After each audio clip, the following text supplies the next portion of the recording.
Sir Arthur Conan Doyle, A Study in Scarlet, an audiobook narrated by David McCran. Part 1. Being a reprint from the reminiscences of John H. Watson, M.D., late of the Army Medical Department. Chapter 1. Mr. Sherlock Holmes. In the year 1878, I took my degree of Doctor of Medicine of the University of London and proceeded to Netley to go through the course prescribed for surgeons in the Army. Having completed my studies there, I was duly attached to the 5th Northumberland Fusiliers as assistant surgeon. The regiment was stationed in India at the time, and before I could join it, the Second Afghan War had broken out. On landing at Bombay, I learned that my corps had advanced through the passes and was already deep in the enemy's country.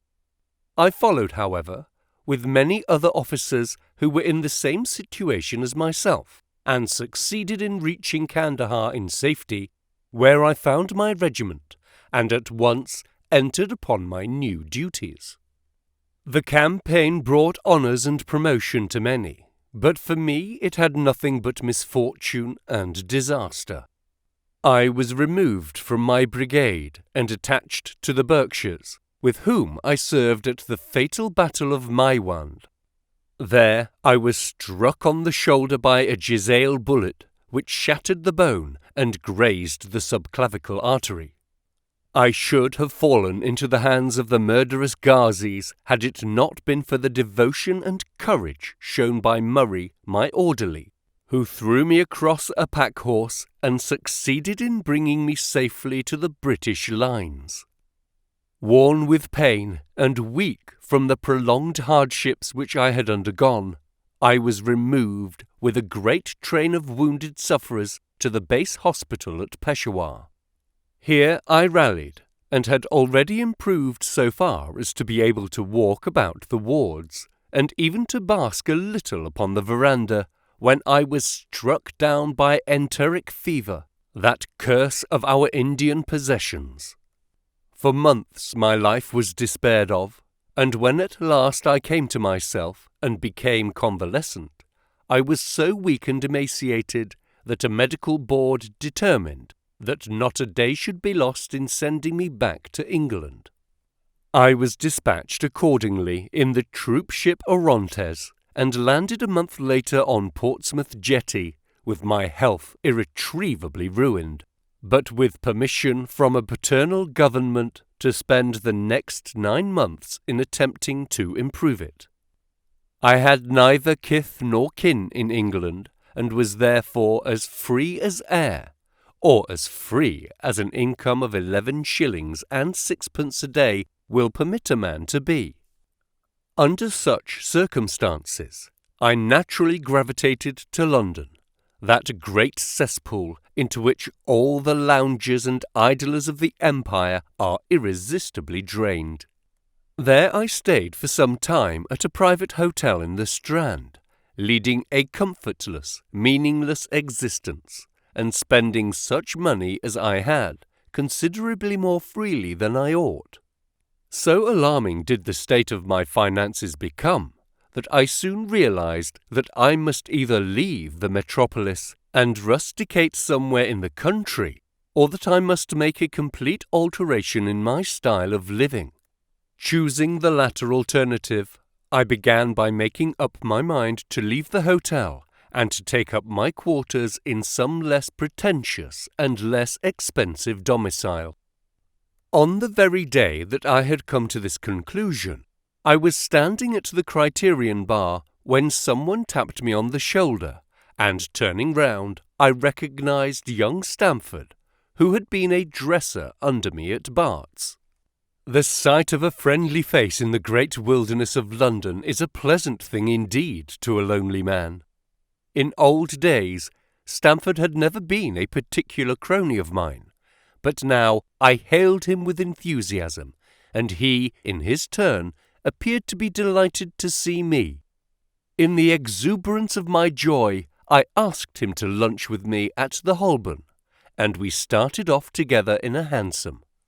"Whatever have you been doing with yourself, Watson?" he asked in undisguised wonder as we rattled through the crowded London streets. "You are as thin as a lath and as brown as a nut." I gave him a short sketch of my adventures, and had hardly concluded it by the time that we reached our destination. "Poor devil," he said, commiseratingly, after he had listened to my misfortunes. "What are you up to now?" "Looking for lodgings," I answered, trying to solve the problem as to whether it is possible to get comfortable rooms at a reasonable price. "That's a strange thing," remarked my companion. "You are the second man today that has used that expression to me." "And who was the first?" I asked. "A fellow who is working at the chemical laboratory at the hospital. He was bemoaning himself this morning because he could not get someone to go halves with him in some nice rooms which he had found, and which were too much for his purse." "By Jove!" I cried. "If he really wants someone to share the rooms and the expense, I'm the very man for him. I should prefer having a partner to being alone." Young Stamford looked rather strangely at me over his wine-glass. "You don't know Sherlock Holmes yet," he said. "Perhaps you would not care for him as a constant companion." "Why? What is there against him?" "Oh, I didn't say there was anything against him. He is a little queer in his ideas, an enthusiast in some branches of science. As far as I know, he's a decent fellow enough." "A medical student, I suppose?" said I. "No, I have no idea what he intends to go in for. I believe he is well up in anatomy, and he is a first-class chemist. But as far as I know, he has never taken out any systematic medical classes. His studies are very desultory and eccentric, but he has amassed a lot of out-of-the-way knowledge which would astonish his professors." "Did you never ask him what he was going in for?" I asked. "No, he is not a man that is easy to draw out, though he can be communicative enough when the fancy seizes him." "I should like to meet him," I said. "If I am to lodge with anyone, I should prefer a man of studious and quiet habits. I am not strong enough yet to stand much noise or excitement. I had enough of both in Afghanistan to last me for the remainder of my natural existence. How could I meet this friend of yours?" "He is sure to be at the laboratory," returned my companion. "He either avoids the place for weeks, or else he works there from morning till night. If you like, we shall drive round together after luncheon." "Certainly," I answered, and the conversation drifted away into other channels. As we made our way to the hospital after leaving the Holborn, Stamford gave me a few more particulars about the gentleman whom I proposed to take as a fellow lodger. "You mustn't blame me if you don't get on with him," he said. "I know nothing more of him than I have learned from meeting him occasionally in the laboratory. You proposed this arrangement, so you must not hold me responsible." "If we don't get on, it will be easy to part company," I answered. "It seems to me, Stamford," I added, looking hard at my companion, "that you have some reason for washing your hands of the matter. Is this fellow's temper so formidable, or what is it? Don't be mealy-mouthed about it." "It is not easy to express the inexpressible," he answered with a laugh. "Holmes is a little too scientific for my tastes. It approaches to cold-bloodedness. I could imagine his giving a friend a little pinch of the latest vegetable alkaloid, not out of malevolence, you understand, but simply out of a spirit of inquiry in order to have an accurate idea of the effects. To do him justice, I think that he would take himself with the same readiness. He appears to have a passion for definite and exact knowledge." "Very right, too." "Yes, but it may be pushed to excess. When it comes to beating the subjects in the dissecting rooms with a stick, it is certainly taking rather a bizarre shape." "Beating the subjects?" "Yes, to verify how far bruises may be produced after death. I saw him at it with my own eyes. And yet you say he is not a medical student? No. Heaven knows what the objects of his studies are.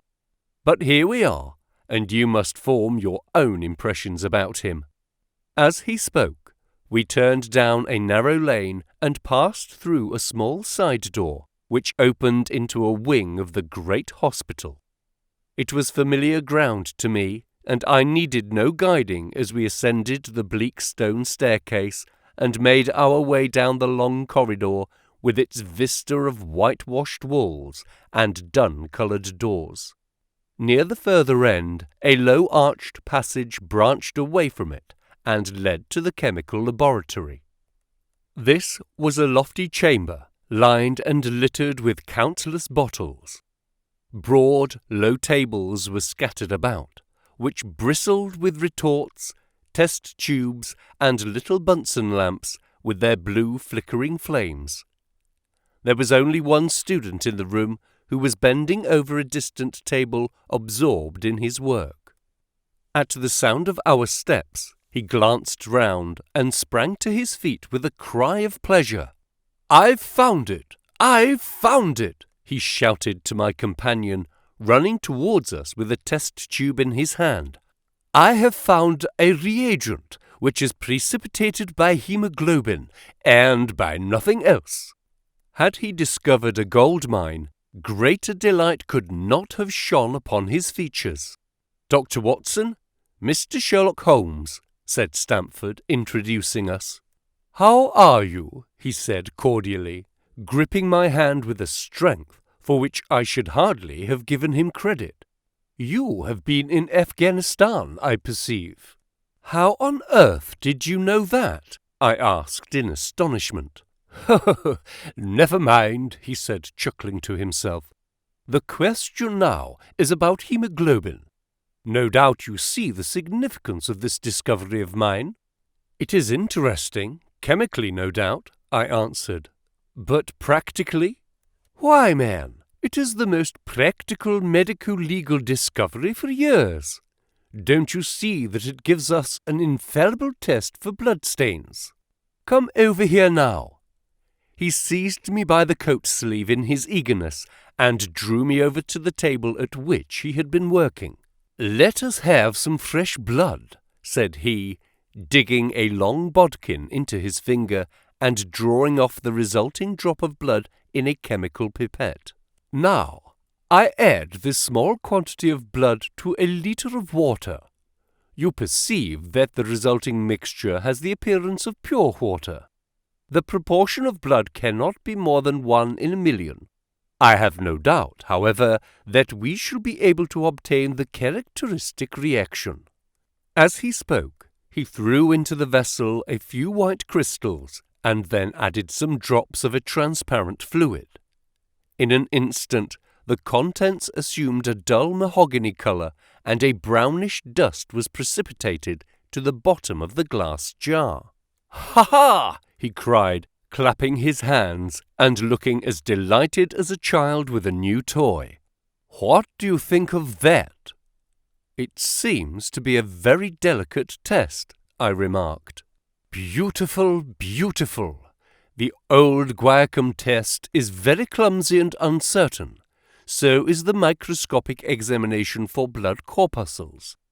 The latter is valueless if the stains are a few hours old. Now, this appears to act as well whether the blood is old or new. Had this test been invented, there are hundreds of men now walking the earth who would long ago have paid the penalty of their crimes." "Indeed," I murmured. "Criminal cases are continually hinging upon that one point. A man is suspected of a crime months perhaps after it has been committed. His linen or clothes are examined, and brownish stains discovered upon them. Are they blood stains, or mud stains, or rust stains, or fruit stains, or what are they? That is a question which has puzzled many an expert, and why? Because there is no reliable test. Now we have the Sherlock Holmes's test and there will no longer be any difficulty." His eyes fairly glittered as he spoke, and he put his hand over his heart and bowed, as if to some applauding crowd conjured up by his imagination. "You are to be congratulated," I remarked, considerably surprised at his enthusiasm. "There was the case of von Bischoff at Frankfurt last year. He would certainly have been hung had this test been in existence. Then there was Mason of Bradford, and the notorious Muller, and Lefebvre of Montpellier, and Sampson of New Orleans. I could name a score of cases in which it would have been decisive."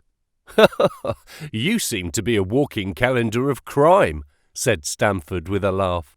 "You might start a paper on those lines. Call it the Police News of the Past." "Very interesting reading it might be made, too," remarked Sherlock Holmes, sticking a small piece of plaster over the prick on his finger.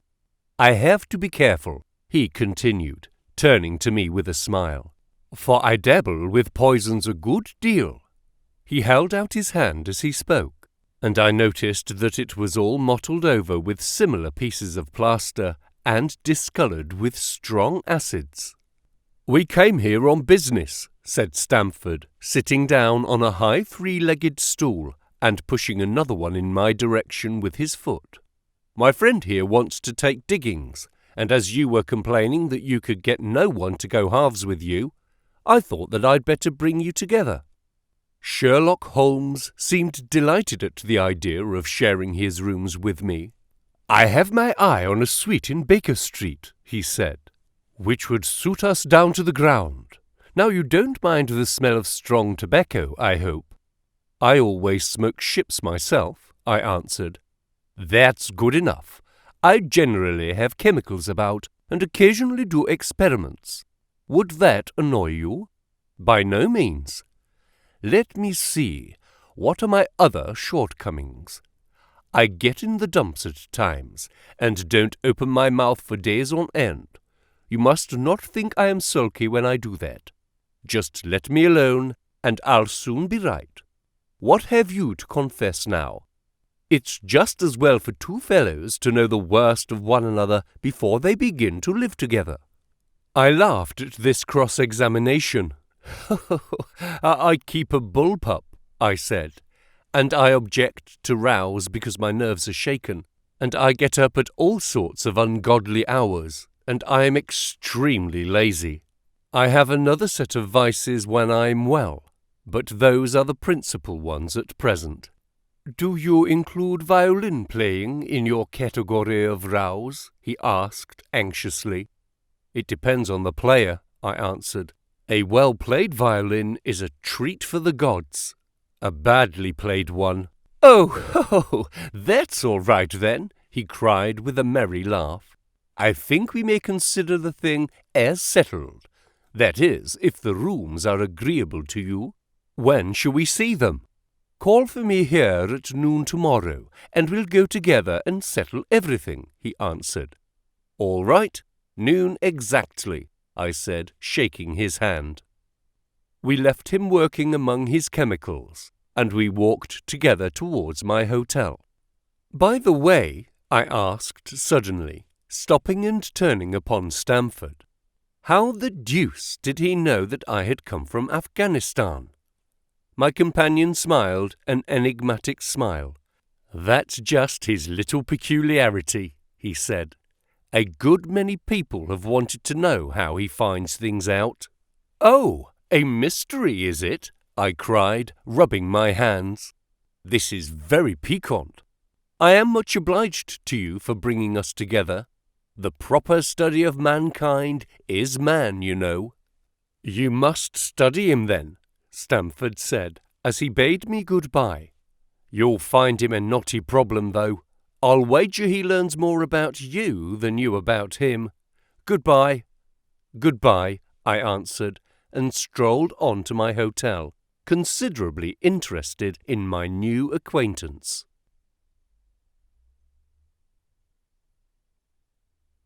Chapter 2.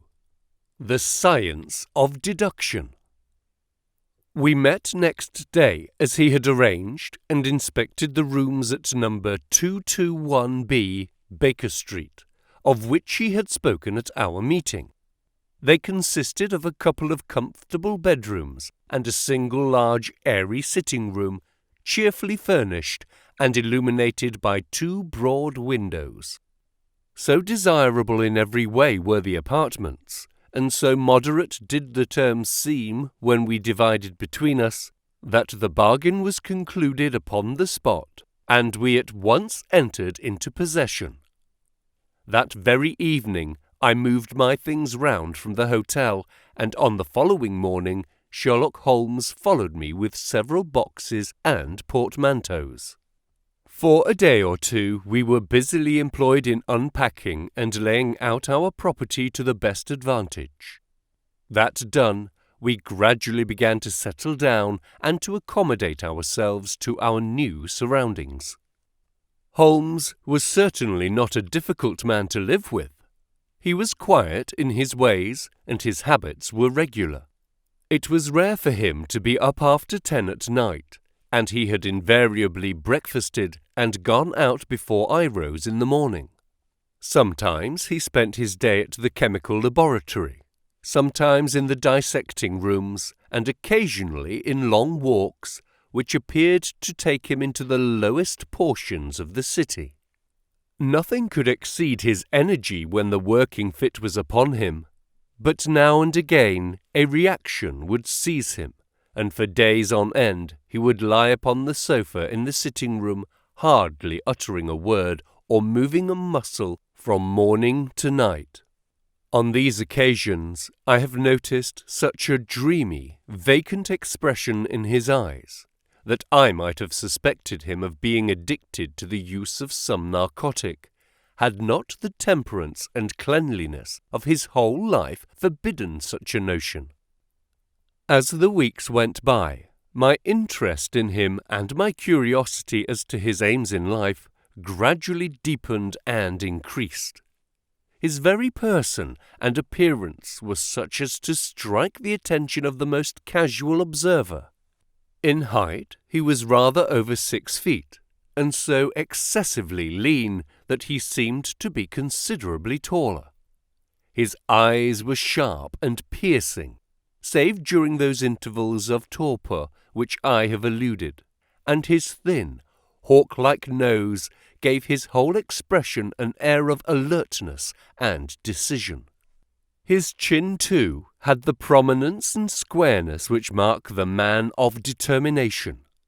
His hands were invariably blotted with ink and stained with chemicals, yet he was possessed with extraordinary delicacy of touch, as I frequently had occasion to observe when I watched him manipulating his fragile, philosophical instruments. The reader may set me down as a hopeless busybody when I confess how much this man stimulated my curiosity, and how often I endeavoured to break through the reticence which he showed on all that concerned himself. Before pronouncing judgment, however, be it remembered how objectless was my life, and how little there was to engage my attention.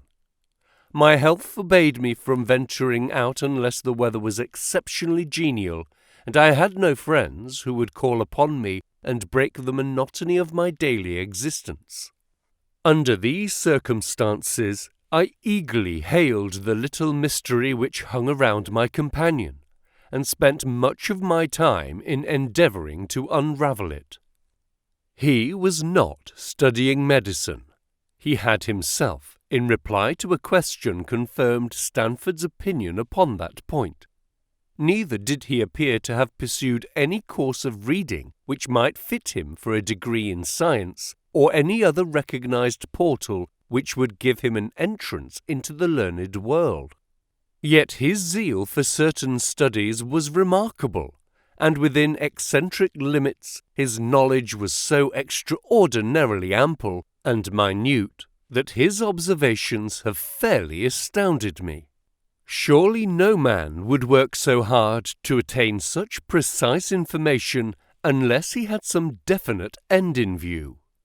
Desultory readers are seldom remarkable for the exactness of their learning.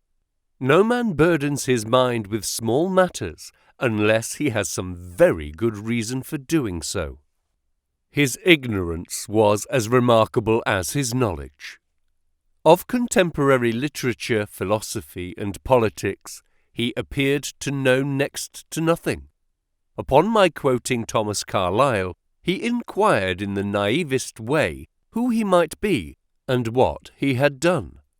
My surprise reached a climax, however, when I found incidentally that he was ignorant of the Copernican theory and of the composition of the solar system.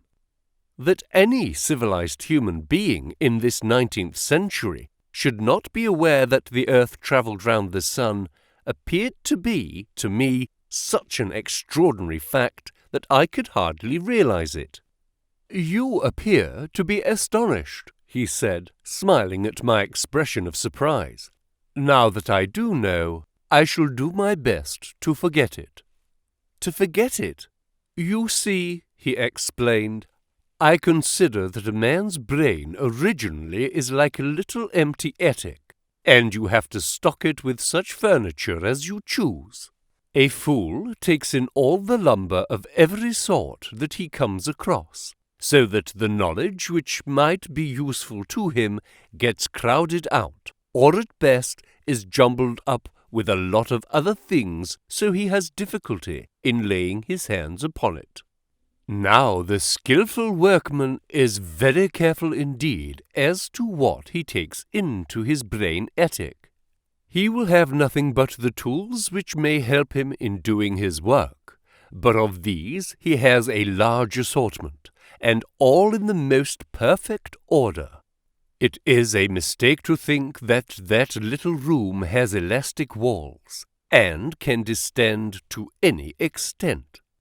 Depend upon it, there comes a time when for every addition of knowledge you forget something that you knew before. It is of the highest importance, therefore, not to have useless facts elbowing out the useful ones." "But the solar system," I protested. "What the deuce is that to me?" he interrupted impatiently. "You say that we go round the sun. If we went round the moon, it would not make a pennyworth of difference to me or to my work." I was on the point of asking him what that work might be, but something in his manner showed me that the question would be an unwelcome one. I pondered over our short conversation, however, and endeavoured to draw my deductions from it. He said that he would acquire no knowledge which did not bear upon his object. Therefore, all the knowledge which he possessed was such as would be useful to him. I enumerated in my own mind all the various points upon which he had shown me that he was exceptionally well informed. I even took a pencil and jotted them down. I could not help smiling at the document when I had completed it. It ran this way: Sherlock Holmes, his limits. Number 1. Knowledge of literature, nil. 2. Philosophy, nil. 3. Astronomy, nil. 4. Politics, feeble. 5. Botany, variable, well up in belladonna, opium, and poisons generally. Knows nothing of practical gardening. 6. Geology, practical but limited. Tells at a glance different soils from each other. After walks, has shown me splashes upon his trousers and told me by their colour and consistence in what part of London he had received them. 7. Chemistry, profound. 8. Anatomy, accurate but unsystematic. 9. Sensational literature, immense. He appears to know every detail of every horror perpetrated in the century. 10. Plays the violin well. 11. Is an expert single-stick player, boxer, and swordsman. 12. Has a good practical knowledge of British law. When I had got so far in my list, I threw it into the fire in despair. If I can only find what the fellow is driving at by reconciling all these accomplishments and discovering a calling which needs them all, I said to myself, I may as well give up the attempt at once. I see that I have alluded above to his powers upon the violin. These were very remarkable, but as eccentric as all his other accomplishments. That he could play pieces, and difficult pieces, I knew well, because at my request he has played me some of Mendelssohn's Lieder and other favourites. When left to himself, however, he would seldom produce any music or attempt any recognized air. Leaning back in his armchair of an evening, he would close his eyes and scrape carelessly at the fiddle which was thrown across his knee. Sometimes the chords were sonorous and melancholy. Occasionally they were fantastic and cheerful. Clearly they reflected the thoughts which possessed him, but whether the music aided those thoughts, or whether the playing was simply the result of a whim or fancy, was more than I could determine.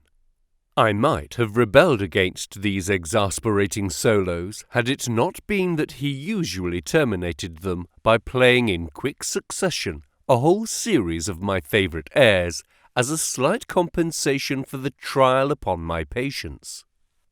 During the first week or so, we had no callers, and I had begun to think that my companion was as friendless a man as I was myself. Presently, however, I found that he had many acquaintances, and those in the most different classes of society. There was one little sallow, rat-faced, dark-eyed fellow who was introduced to me as Mr. Lestrade, and who came 3 or 4 times in a single week. One morning a young girl called, fashionably dressed, and stayed for half an hour or more. The same afternoon brought a grey-headed, seedy visitor, looking like a Jew peddler, who appeared to me to be much excited, and who was closely followed by a slipshod elderly woman. On another occasion, an old white-haired gentleman had an interview with my companion, and on another a railway porter in his velveteen uniform. When any of these nondescript individuals put in an appearance, Sherlock Holmes used to beg for the use of the sitting-room, and I would retire to my bedroom. He always apologized to me for putting me to this inconvenience. I have to use this room as a place of business, he said, and these people are my clients. Again, I had an opportunity of asking him a point-blank question, and again my delicacy prevented me from forcing another man to confide in me. I imagined at the time that he had some strong reason for not alluding to it, but he soon dispelled the idea by coming round to the subject of his own accord. It was upon the 4th of March, as I have good reason to remember, that I rose somewhat earlier than usual, and found that Sherlock Holmes had not yet finished his breakfast. The landlady had become so accustomed to my late habits that my place had not been laid nor my coffee prepared. With the unreasonable petulance of mankind, I rang the bell and gave a curt intimation that I was ready. Then I picked up a magazine from the table and attempted to while away the time with it, while my companion munched silently at his toast. One of the articles had a pencil mark at the heading, and I naturally began to run my eye through it. Its somewhat ambitious title was The Book of Life, and it attempted to show how much an observant man might learn by an accurate and systematic examination of all that came in his way. It struck me as being a remarkable mixture of shrewdness and absurdity. The reasoning was close and intense, but the deductions appeared to me to be far-fetched and exaggerated. The writer claimed, by a momentary expression, a twitch of a muscle, or a glance of an eye, to fathom a man's inmost thoughts. Deceit, according to him, was an impossibility in the case of one trained to observation and analysis. His conclusions were as infallible as so many propositions of Euclid. So startling would his results appear to the uninitiated that, until they learned the processes by which he had arrived at them, they might well consider him as a necromancer. From a drop of water, said the writer, a logician could infer the possibility of an Atlantic or a Niagara without having seen or heard of one or the other. So all life is a great chain, the nature of which is known wherever we are shown a single link of it. Like all other arts, the science of deduction and analysis is one which can only be acquired by long and patient study, nor is life long enough to allow any mortal to attain the highest possible perfection in it. Before turning to those mortal and mental aspects of the matter which present the greatest difficulties, let the enquirer begin by mastering more elementary problems. Let him, on meeting a fellow mortal, learn at a glance to distinguish the history of the man and the trade or profession to which he belongs. Puerile as such an exercise may seem, it sharpens the faculties of observation and teaches one where to look and what to look for. By a man's fingernails, by his coat sleeve, by his boot, by his trouser knee, by the callosities of his forefinger and thumb, by his impression, by his shirt cuffs, by each one of these things a man's calling is plainly revealed. "What ineffable twaddle!" I cried, slapping the magazine down on the table. "I never read such rubbish in my life." "What is it?" asked Sherlock Holmes. "Why, this article," I said, pointing at it with my egg spoon as I sat down to my breakfast. "I see that you have read it, since you have marked it. I don't deny that it is smartly written. It irritates me, though. It is evidently the theory of some armchair lounger who evolves all these neat little paradoxes in the seclusion of his own study. It is not practical. I should like to see him clapped down in a third-class carriage on the Underground and asked to give the trades of all his fellow travellers. I would lay 1,000 to 1 against him." "You would lose your money," Sherlock Holmes remarked calmly. "As for the article, I wrote it myself." "You?" "Yes. I have a turn both for observation and for deduction. The theories which I have expressed there, and which appear to you to be so chimerical, are really extremely practical, so practical that I depend upon them for my bread and cheese." "And how?" I asked involuntarily. "Well, I have a trade of my own. I suppose I am the only one in the world. I am a consulting detective, if you can understand what that is. Here in London we have lots of government detectives and lots of private ones. When these fellows are at fault, they come to me, and I manage to put them on the right scent. They lay all the evidence before me, and I am generally able, by the help of my knowledge of the history of crime, to set them straight. There is a strong family resemblance about misdeeds, and if you have all the details of 1,000 at your finger ends, it is odd if you can't unravel the 1,001st. Lestrade is a well-known detective. He got himself into a fog recently over a forgery case, and that was what brought him here.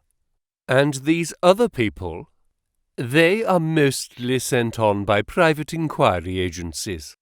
They're all people who are in trouble about something and want a little enlightening. I listen to their story, they listen to my comments, and then I pocket my fee." "But do you mean to say," I said, "that without leaving your room you can unravel some knot which other men can make nothing of, although they have seen every detail for themselves?" "Quite so. I have a kind of intuition that way. Now and again a case turns up which is a little more complex. Then I have to bustle about and see things with my own eyes. You see, I have a lot of special knowledge, which I apply to the problem, and which facilitates matters wonderfully. Those rules of deduction laid down in that article, which aroused your scorn, are invaluable to me in practical work. Observation with me is second nature. You appear to be surprised when I told you, on our first meeting, that you had come from Afghanistan. You were told, no doubt. Nothing of the sort. I knew you came from Afghanistan. From long habit, the train of thoughts ran so swiftly through my mind that I arrived at the conclusion without being conscious of intermediate steps. There were such steps, however. The train of reasoning ran, here is a gentleman of a medical type, but with the air of a military man. Clearly an army doctor, then. He has just come from the tropics, for his face is dark, and that is not the natural tint of his skin, for his wrists are fair. He has undergone hardship and sickness, as his haggard face says clearly. His left arm has been injured. He holds it in a stiff and unnatural manner. Where in the tropics could an English army doctor have seen much hardship and got his arm wounded? Clearly in Afghanistan. The whole train of thought did not occupy a second. I then remarked that you came from Afghanistan, and you were astonished. It is simple enough as you explain it, I said, smiling. You remind me of Edgar Allan Poe's Dupin. I had no idea that such individuals did exist outside of stories. Sherlock Holmes rose and lit his pipe. No doubt you think that you are complimenting me in comparing me to Dupin, he observed. Now, in my opinion, Dupin was a very inferior fellow. That trick of his breaking in on his friend's forts with an apropos remark after a quarter of an hour's silence is really very showy and superficial.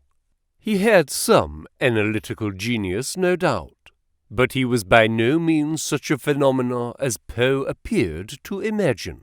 Have you read Gaboriau's works? I asked. Does Lecoq come up to your idea of a detective? Sherlock Holmes sniffed sardonically. Lecoq was a miserable bungler, he said in an angry voice. He had only one thing to recommend him, and that was his energy. That book made me positively ill. The question was how to identify an unknown prisoner. I could have done it in 24 hours. Lecoq took 6 months or so. It might be made a textbook for detectives to teach them what to avoid. I felt rather indignant at having two characters whom I admired treated in this cavalier style. I walked over to the window and stood looking out into the busy street. This fellow may be very clever, I said to myself, but he is certainly very conceited. There are no crimes and no criminals in these days, he said querulously. What is the use of having brains in our profession? I know well that I have it in me to make my name famous. No man lives, or has ever lived, who has brought the same amount of study and of natural talent to the detection of crime which I have done. And what is the result? There is no crime to detect, or, at most, some bungling villainy with a motive so transparent that even a Scotland Yard official can see through it. I was still annoyed at his bumptious style of conversation. I thought it best to change the topic. I wonder what that fellow is looking for, I asked, pointing to a stalwart, plainly dressed individual who was walking slowly down the other side of the street, looking anxiously at the numbers. He had a large blue envelope in his hand and was evidently the bearer of a message. You mean the retired sergeant of Marines, said Sherlock Holmes. Brag and bounce, thought I to myself. He knows that I cannot verify his guess. The thought had hardly passed through my mind when the man whom we were watching caught sight of the number on our door and ran rapidly across the roadway. We heard a loud knock, a deep voice below, and heavy steps ascending the stair.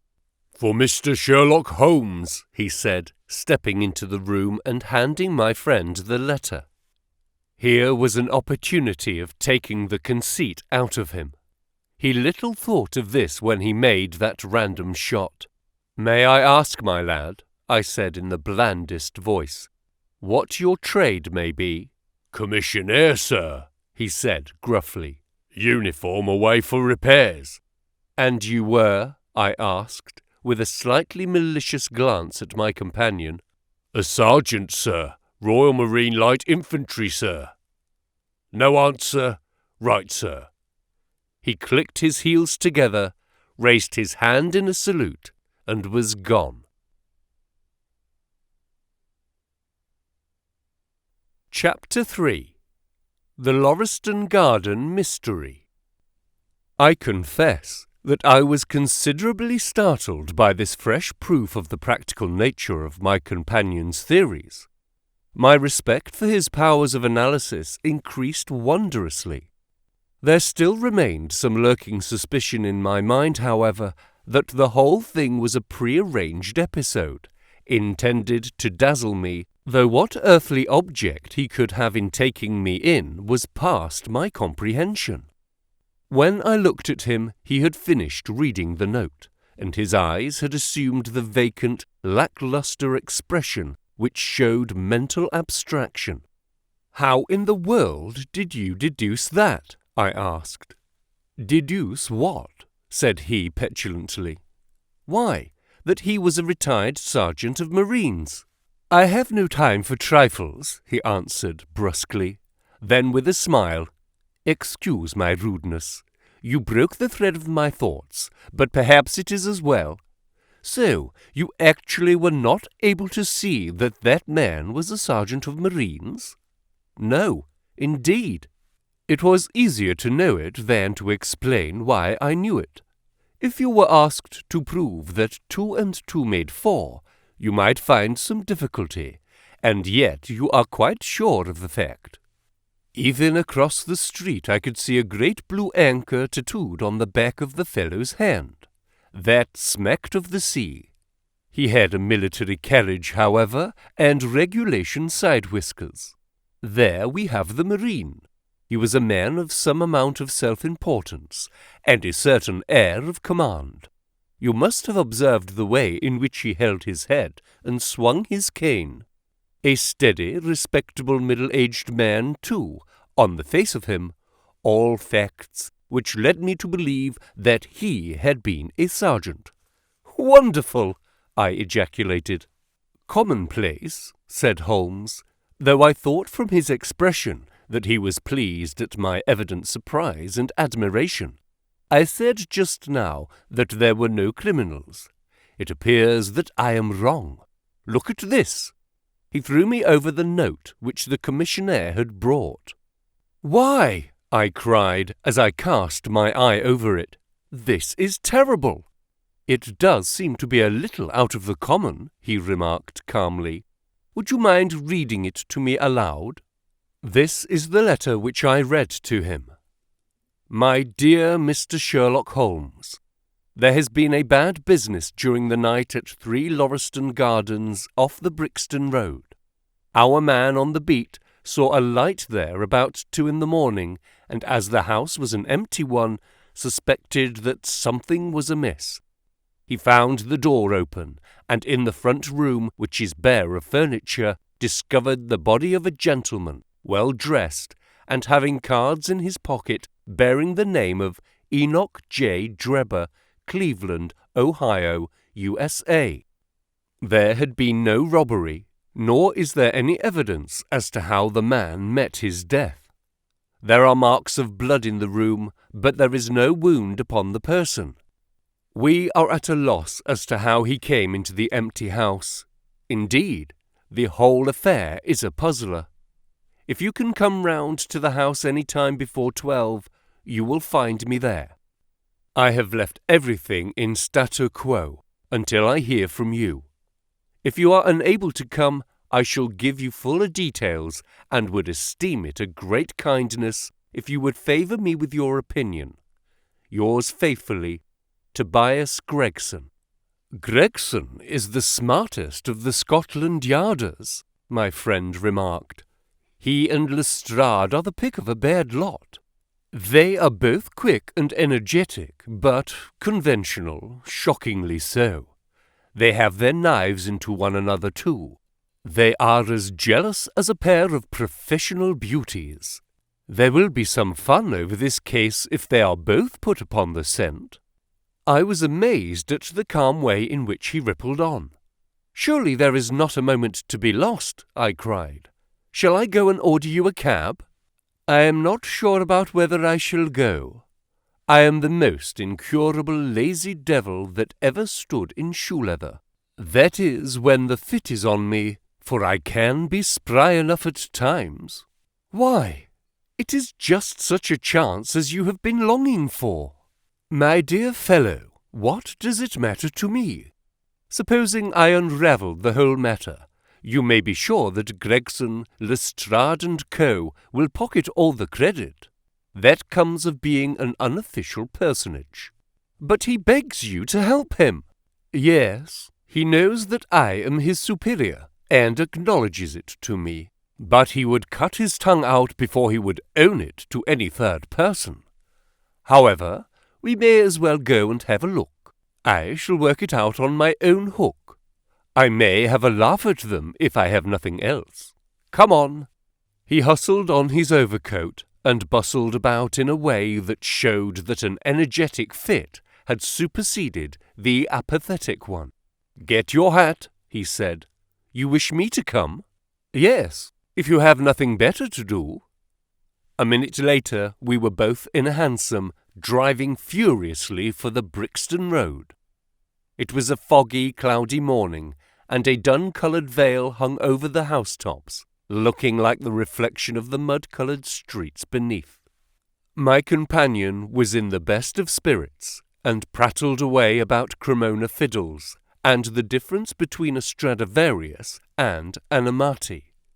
As for myself, I was silent, for the dull weather and the melancholy business upon which we were engaged depressed my spirits. You don't seem to give much thought to the matter in hand, I said at last, interrupting Holmes's musical disquisition. No data yet, he answered. It is a capital mistake to theorize before you have all the evidence. It biases the judgment. You will have your data soon, I remarked, pointing with my finger. This is the Brixton Road, and that is the house, if I am not very much mistaken. So it is. Stop, driver, stop. We were still 100 yards or so from it, but he insisted upon our alighting, and we finished our journey upon foot. Number 3 Lauriston Gardens wore an ill-omened and minatory look. It was one of 4 which stood back some little way from the street, 2 being occupied and 2 empty.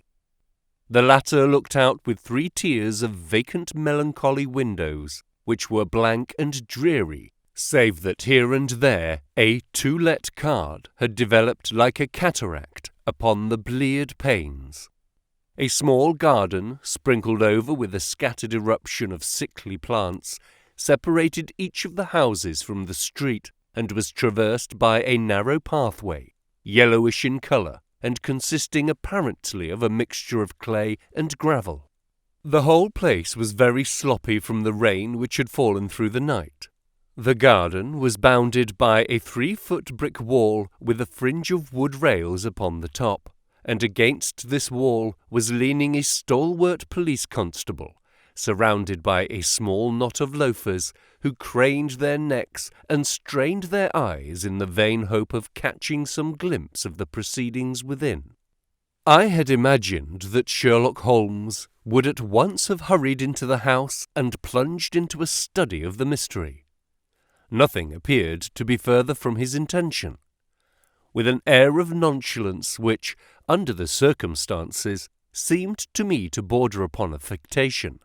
He lounged up and down the pavement and gazed vacantly at the ground, the sky, the opposite houses, and the line of railings. Having finished his scrutiny, he proceeded slowly down the path, or rather down the fringe of the grass which flanked the path, keeping his eyes riveted upon the ground. Twice he stopped, and once I saw him smile, and heard him utter an exclamation of satisfaction. There were many marks of footsteps upon the wet clayey soil, but since the police had been coming and going over it, I was unable to see how my companion could hope to learn anything from it. Still, I had had such extraordinary evidence of the quickness of his perceptive faculties that I had no doubt that he could see a great deal which was hidden from me. At the door of the house we were met by a tall, white-faced, flaxen-haired man with a notebook in his hand, who rushed forward and wrung my companion's hand with effusion. "It is indeed kind of you to come," he said. "I have had everything left untouched." "Except that," my friend answered, pointing at the pathway. "If a herd of buffaloes had passed along, there could not be a greater mess. No doubt, however, you have drawn your own conclusions, Gregson, before you permitted this." "I have had so much to do inside the house," the detective said evasively. "My colleague, Mr. Lestrade, is here. I had relied upon him to look after this." Holmes glanced at me and raised his eyebrows sardonically. "With two such men as yourself and Lestrade upon the ground, there will not be much for a third party to find out," he said. Gregson rubbed his hands in a self-satisfied way. "I think we have done all that can be done," he answered. "It's a queer case, though, and I knew your taste for such things." "You did not come here in a cab?" asked Sherlock Holmes. "No, sir." "Nor Lestrade?" "No, sir." "Then let us go and look at the room." With which inconsequent remark he strode on into the house, followed by Gregson, whose features expressed his astonishment. A short passage, bare, blanked and dusty, led to the kitchen and offices. 2 doors opened out of it to the left and to the right. One of these had obviously been closed for many weeks. The other belonged to the dining room, which was the apartment in which the mysterious affair had occurred. Holmes walked in, and I followed him with that subdued feeling at my heart which the presence of death inspires. It was a large square room, looking all the larger for the absence of all furniture. A vulgar flaring paper adorned the walls, but it was blotched in places with mildew, and here and there great strips had become detached and hung down, exposing the yellow plaster beneath. Opposite the door was a showy fireplace, surmounted by a mantelpiece of imitation white marble. On one corner of this was stuck the stump of a red wax candle.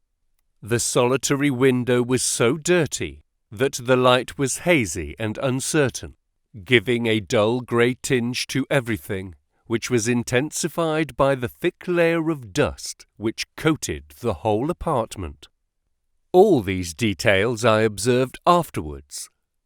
At present, my attention was centred upon the single grim, motionless figure which lay stretched upon the boards, with vacant, sightless eyes staring up at the discoloured ceiling.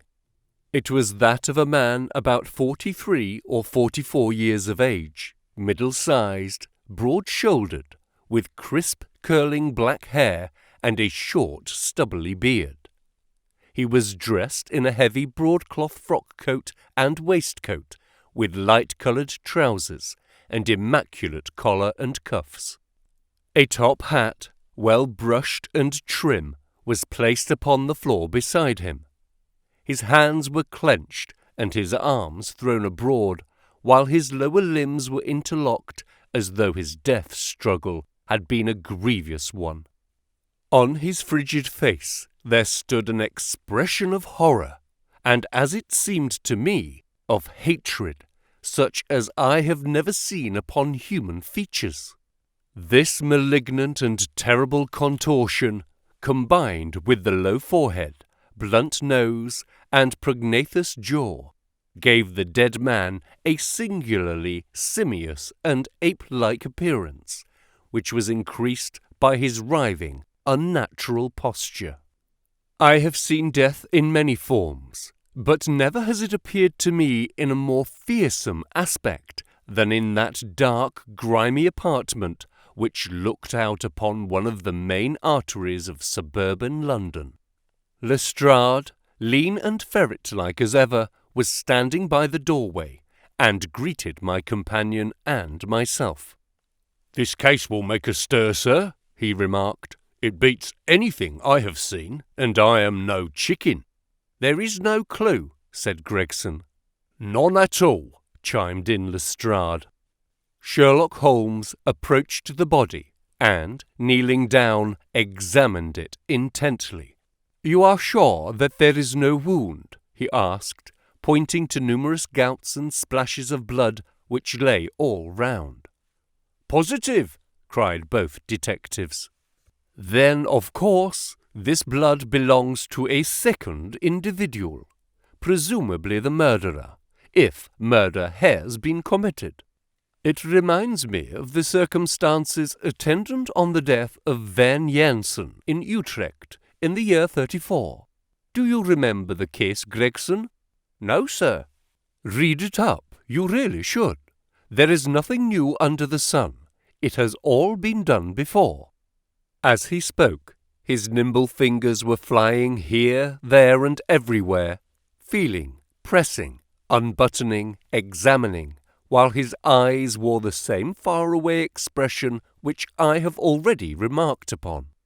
So swiftly was the examination made that one would hardly have guessed the minuteness with which it was conducted.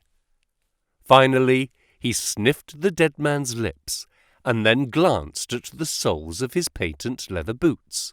"He has not been moved at all?" he asked.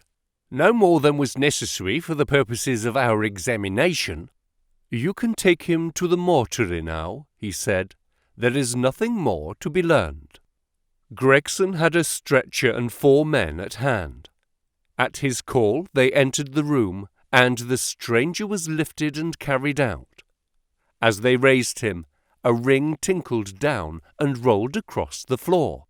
Lestrade grabbed it up and stared at it with mystified eyes. "There's been a woman here," he cried. "It's a woman's wedding ring." He held it out as he spoke, upon the palm of his hand. We all gathered round him and gazed at it. There could be no doubt that that circlet of plain gold had once adorned the finger of a bride. "This complicates matters," said Gregson. "Heaven knows they were complicated enough before." "You're sure it doesn't simplify them?" observed Holmes. "There's nothing to be learned by staring at it. What did you find in his pockets?" "We have it all here," said Gregson, pointing to a litter of objects upon one of the bottom steps of the stairs. "A gold watch, number 97163, by Barold of London. Gold Albert chain, very heavy and solid. Gold ring, with Masonic device. Gold pin, bulldog's head, with rubies as eyes. Russian leather card case with cards of Enoch J. Drebber of Cleveland corresponding with the EJD upon the linen. No purse, but loose money to the extent of £7.13. Pocket edition of Boccaccio's Decameron with name of Joseph Strangerson upon the flyleaf. 2 letters, one addressed to E.J. Drebber and one to Joseph Strangerson." "At what address?" "American Exchange, Strand, to be left till called for. They are both from the Guion Steamship Company and refer to the sailing of their boats from Liverpool. It is clear that this unfortunate man was about to return to New York." "Have you made any inquiries as to this man, Strangerson?" "I did it at once, sir," said Gregson. I have had advertisements sent to all the newspapers, and one of my men has gone to the American Exchange, but he has not returned yet. Have you sent to Cleveland? We telegraphed this morning. How did you word your inquiries? We simply detailed the circumstances and said that we should be glad of any information which could help us. You did not ask for particulars on any point which appeared to you to be crucial. I asked about Strangerson. Nothing else. Is there no circumstance on which this whole case appears to hinge? Will you not telegraph again? I have said all I have to say, said Gregson in an offended voice. Sherlock Holmes chuckled to himself and appeared to be about to make some remark when Lestrade, who had been in the front room while we were holding this conversation in the hall, reappeared upon the scene, rubbing his hands in a pompous and self-satisfied manner. Mr. Gregson, he said, I have just made a discovery of the highest importance, and one which would have been overlooked had I not made a careful examination of the walls. The little man's eyes sparkled as he spoke, and he was evidently in a state of suppressed exultation at having scored a point against his colleague. Come here, he said, bustling back into the room, the atmosphere of which felt clearer since the removal of its ghastly inmate. Now, stand there. He struck a match on his boot and held it up against the wall. Look at that, he said triumphantly. I have remarked that the paper had fallen away in parts. In this particular corner of the room, a large piece had peeled off, leaving a yellow square of coarse plastering. Across this bare space there was scrawled in blood-red letters the single word Rache. R-A-C-H-E. What do you think of that? Cried the detective, with the air of a showman exhibiting his show.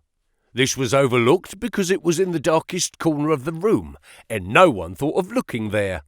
The murderer has written it with his or her own blood. See this smear where it has trickled down the wall? That disposes of the idea of suicide anyhow.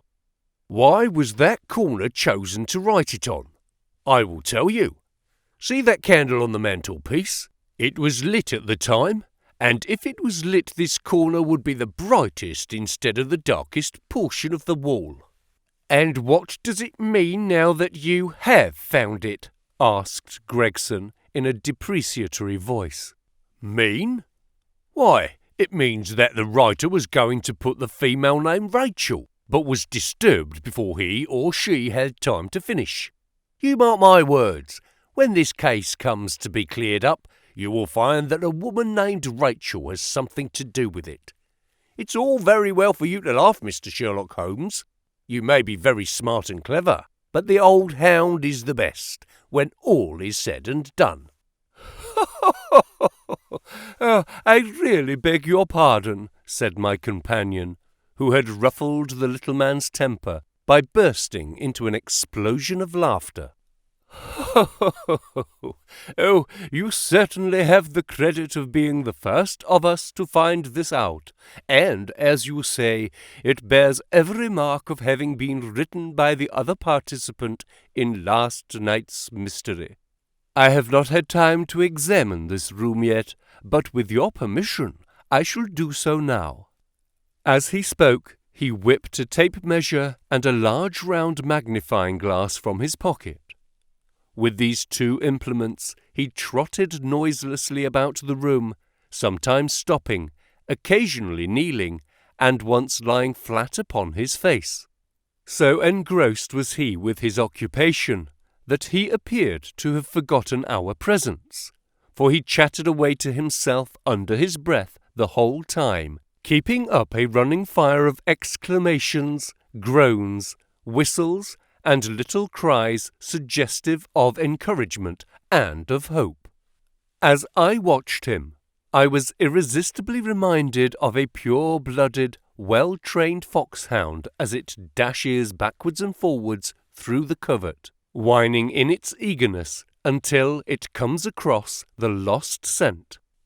For 20 minutes or more he continued his researches, measuring with the most exact care the distance between marks which were entirely invisible to me, and occasionally applying his tape to the walls in an equally incomprehensible manner. In one place he gathered up very carefully a little pile of grey dust from the floor and packed it away in an envelope. Finally, he examined with his glass the word upon the wall, going over every letter of it with the most minute exactness. This done, he appeared to be satisfied, for he replaced his tape and his glass in his pocket. They say that genius is an infinite capacity for taking pains, he remarked with a smile. It's a very bad definition, but it does apply to detective work. Gregson and Lestrade had watched the manoeuvres of their amateur companion with considerable curiosity and some contempt. They evidently failed to appreciate the fact, which I had begun to realize, that Sherlock Holmes's smallest actions were all directed towards some definite and practical end. "What do you think of it, sir?" they both asked. "It would be robbing you of the credit of the case if I was to presume to help you," remarked my friend. "You are doing so well now that it would be a pity for anyone to interfere." There was a world of sarcasm in his voice as he spoke. "If you will let me know how your investigations go," he continued, "I shall be happy to give you any help I can. In the meantime, I should like to speak to the constable who found the body. Can you give me his name and address?" Lestrade glanced at his notebook. "John Rance," he said. "He's off duty now. You will find him at 46 Audley Court, Kennington Park Gate." Holmes took a note of the address. "Come along, Doctor," he said. "We shall go and look him up. I'll tell you one thing which may help you in the case," he continued, turning to the two detectives. "There has been murder done, and the murderer was a man. He was more than 6 feet high, was in the prime of life, had small feet for his height, wore coarse, square-toed boots, and smoked a Trichinopoly cigar. He came here with his victim in a four-wheeled cab, which was drawn by a horse, with 3 old shoes and 1 new one on his off foreleg. In all probability, the murderer had a florid face, and the fingernails of his right hand were remarkably long. These are only a few indications, but they may assist you." Lestrade and Gregson glanced at each other with an incredulous smile. "If this man was murdered, how was it done?" asked the former. "Poison," said Sherlock Holmes curtly, and strode off. "One other thing, Lestrade," he added, turning round at the door. "Rach is the German for revenge, so don't lose your time looking for Miss Rachel." With which Parthian shot he walked away, leaving his two rivals open-mouthed behind him.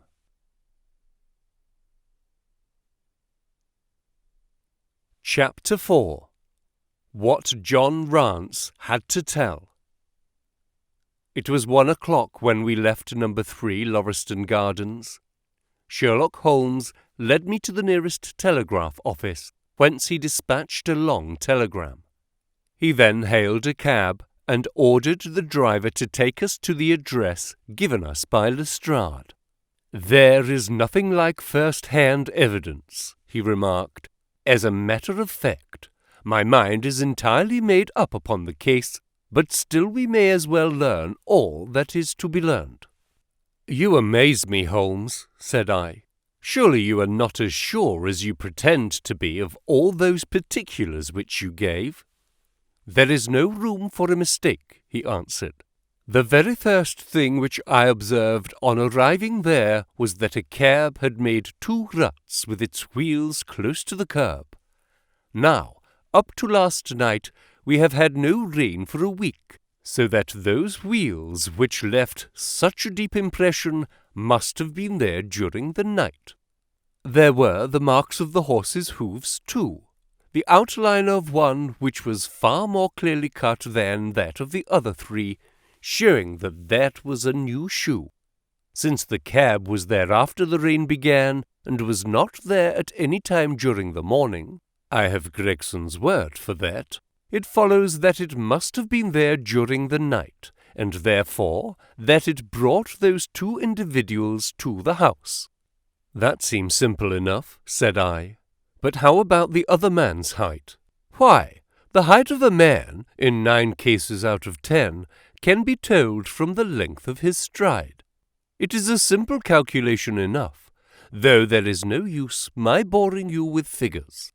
I had this fellow's stride both on the clay outside and on the dust within. Then I had a way of checking my calculation. When a man writes on a wall, his instinct leads him to write about the level of his own eyes. Now that writing was just over 6 feet from the ground. It was child's play. And his age? I asked.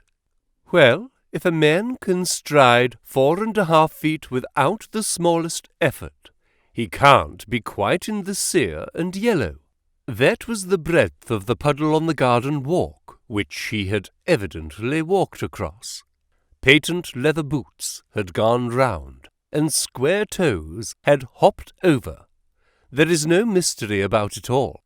I am simply applying to ordinary life a few of those precepts of observation and deduction which I advocate in that article. Is there anything else that puzzles you? The fingernails and the trichinopoly, I suggested. The writing on the wall was done with a man's forefinger dipped in blood.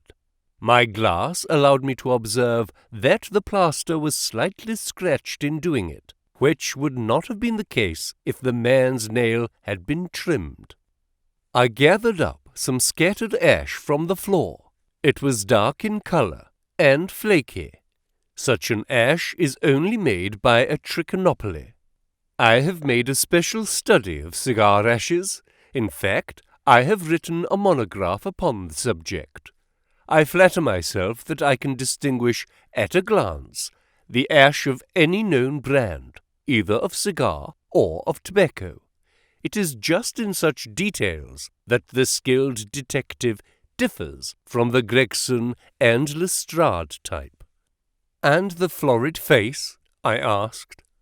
Ah, that was more a daring shot, though I have no doubt that I was right. You must not ask me that at the present state of the affair. I passed my hand over my brow. My head is in a whirl, I remarked. The more one thinks of it, the more mysterious it grows. How came these two men, if there were two men, into an empty house? What has become of the cabman who drove them? How could one man compel another to take poison? Where did the blood come from? What was the object of the murderer, since robbery had no part in it? How came the woman's ring there? Above all, why should the second man write up the German word Reich before decamping? I confess that I cannot see any possible way of reconciling all these facts. My companion smiled approvingly. You sum up the difficulties of the situation succinctly and well, he said. There is much that is still obscure, though I have quite made up my mind on the main facts. As to Paul Lestrade's discovery, it was simply a blind intended to put the police upon a wrong track by suggesting socialism and secret societies. It was not done by a German. The A, if you noticed, was printed somewhat after the German fashion. Now, a real German invariably prints in the Latin character, so that we may safely say that this was not written by one, but by a clumsy imitator who overdid his part. It was simply a ruse to divert inquiry into a wrong channel. I'm not going to tell you much more of the case, Doctor. You know a conjurer gets no credit when once he has explained his trick, and if I show you too much of my method of working, you will come to the conclusion that I am a very ordinary individual after all. I shall never do that, I answered. You have brought detection as near an exact science as it ever will be brought in this world. My companion flushed up with pleasure at my words, and the earnest way in which I uttered them. I had already observed that he was as sensitive to flattery on the score of his art as any girl could be of her beauty. I'll tell you one other thing, he said. Patent leathers and square toes came in the same cab, and they walked down the pathway together as friendly as possible, arm in all probability. When they got inside, they walked up and down the room, or rather, Patent leathers stood still while square toes walked up and down. I could read all that in the dust, and I could read that as he walked he grew more and more excited. That is shown by the increased length of his strides. He was talking all the while, and working himself up, no doubt, into a fury. Then the tragedy occurred. I've told you all I know myself now, for the rest is mere surmise and conjecture. We have a good working basis, however, on which to start. We must hurry up, for I want to go to Helly's concert to hear Norman Neruda this afternoon. This conversation had occurred while our cab had been threading its way through a long succession of dingy streets and dreary byways. In the dingiest and dreariest of them, our driver suddenly came to a stand. "That's Audley Court in there," he said, pointing to a narrow slit in the line of dead-coloured brick. "You'll find me here when you come back." Audley Court was not an attractive locality. The narrow passage led us into a quadrangle paved with flags and lined by sordid dwellings. We picked our way among groups of dirty children and through lines of discoloured linen until we came to number 46, the door of which was decorated with a small slip of brass on which the name Rance was engraved. On inquiry, we found that the constable was in bed, and we were shown into a little front parlour to await his coming. He appeared presently, looking a little irritable at being disturbed in his slumbers. "I've made my report at the office," he said. Holmes took a half-a-sovereign from his pocket and played with it pensively. "We thought that we should like to hear it all from your own lips," he said. "I shall be most happy to tell you anything I can," the constable answered, with his eyes upon the little golden disc. "Just let us hear it all in your own way as it occurred." Rance sat down on a horsehair sofa and knitted his brows as though determined not to omit anything in his narrative. "I'll tell it ye from the beginning," he said. "My time is from 10 at night to 6 in the morning. At 11 there was a fight at the White Hart. But bar that, all was quiet enough on the beat. At 1 o'clock it began to rain, and I met Harry Murcher, him who has the Holland Grove beat, and we stood together at the corner of Henrietta Street, a-talking. Presently, maybe about 2 or a little after, I thought I would take a look round and see that all was right down the Brixton Road. It was precious dirty and lonely. Not a soul did I meet all the way down, though a cab or two went past me. I was strolling down, thinking between ourselves how uncommon handy a 4 of gin hot would be, when suddenly the glint of a light caught my eye in the window of that same house.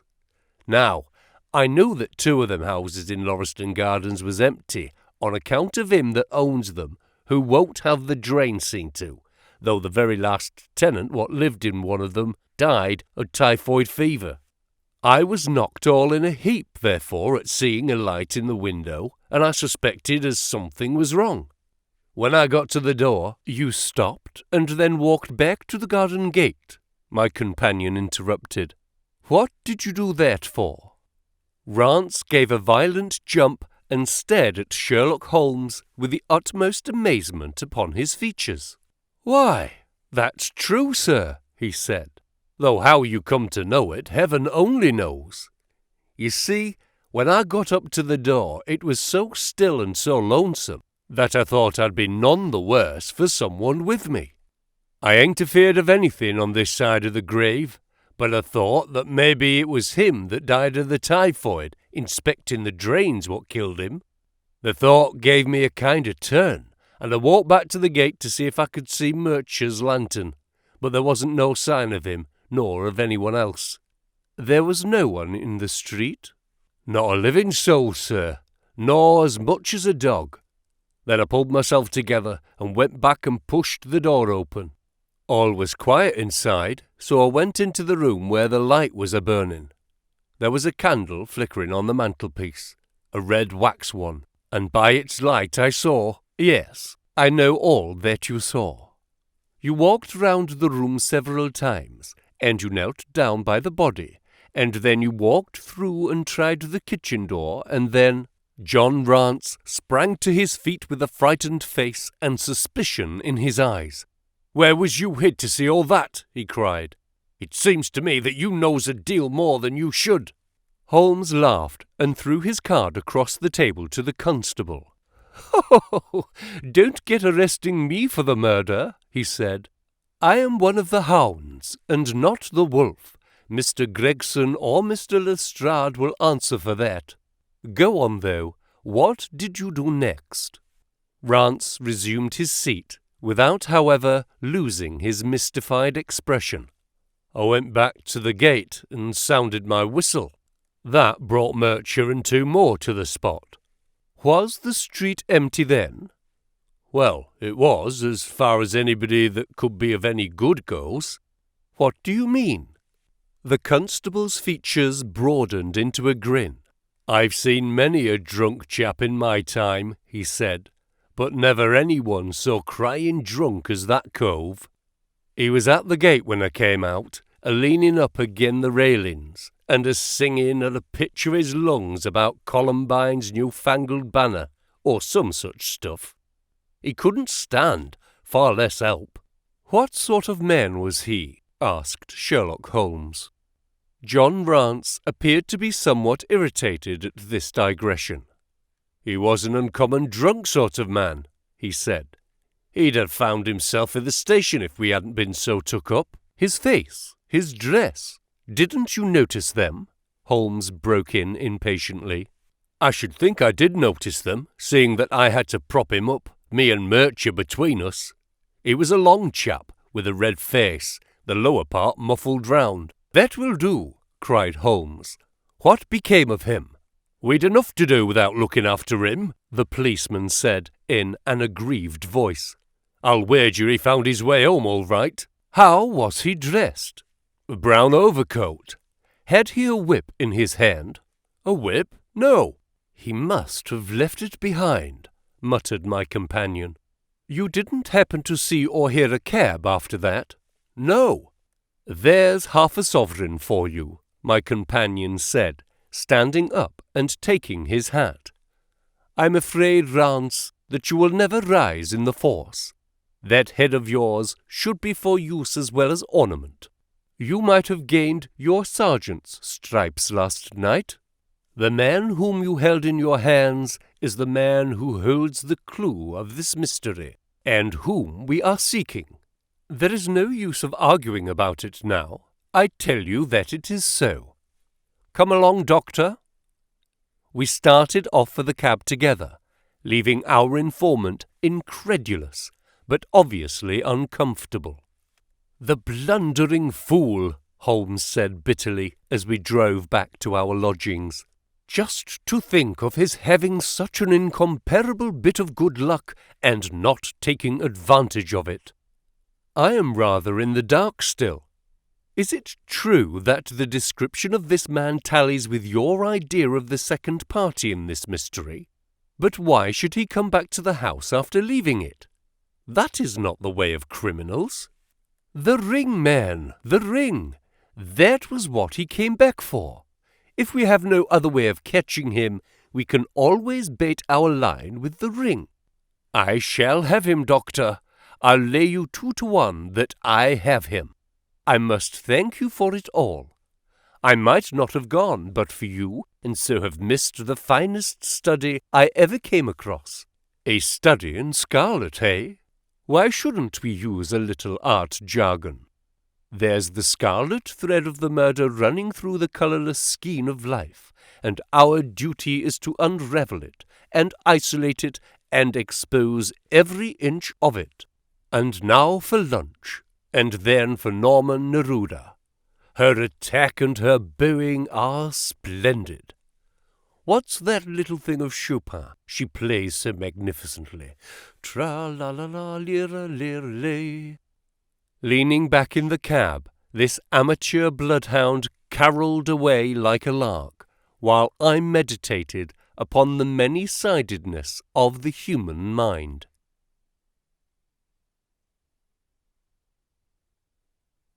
Chapter 5. Our advertisement brings a visitor. Our morning's exertions had been too much for my weak health, and I was tired out in the afternoon. After Holmes's departure for the concert, I lay down upon the sofa and endeavoured to get a couple of hours' sleep. It was a useless attempt. My mind had been too much excited by all that had occurred, and the strangest fancies and surmises crowded into it.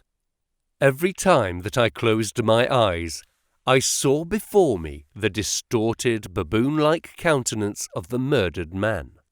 So sinister was the impression which that face had produced upon me that I found it difficult to feel anything but gratitude for him who had removed its owner from the world. If ever human features bespoke vice of the most malignant type, they were certainly those of Enoch J. Drebber of Cleveland. Still, I recognized that justice must be done, and that the depravity of the victim was no condonement in the eyes of the law. The more I thought of it, the more extraordinary did my companion's hypothesis that the man had been poisoned appear. I remembered how he had sniffed his lips, and had no doubt that he had detected something which had given rise to the idea. Then again, if not poison, what had caused the man's death, since there was neither wound nor marks of strangulation? But on the other hand, whose blood was that which lay so thickly upon the floor?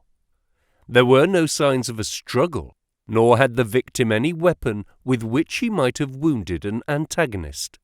As long as all these questions were unsolved, I felt that sleep would be no easy matter either for Holmes or myself.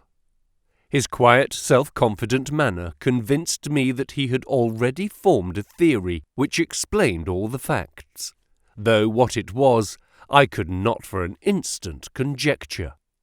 He was very late in returning, so late that I knew that the concert could not have detained him all the time. Dinner was on the table before he appeared. "It was magnificent," he said, as he took his seat. "Do you remember what Darwin says about music? He claims that the power of producing and appreciating it exists among the human race long before the power of speech was arrived at. Perhaps that is why we are so subtly influenced by it. There are vague memories in our souls of those misty centuries when the world was in its childhood." "That's rather a broad idea," I remarked. "One's ideas must be as broad as nature, if they are to interpret nature," he answered. "What's the matter? You're not looking quite yourself. This Brixton Road affair has upset you." "To tell you the truth, it has," I said. "I ought to be more case-hardened after my Afghan experiences. I saw my own comrades hacked to pieces at Maywand without losing my nerve. I can understand. There is a mystery about this which stimulates the imagination. Where there is no imagination, there is no horror. Have you seen the evening paper?" "No." "It gives a fairly good account of the affair. It does not mention the fact that when the man was raised up A woman's wedding ring fell upon the floor. It is just as well it does not. Why?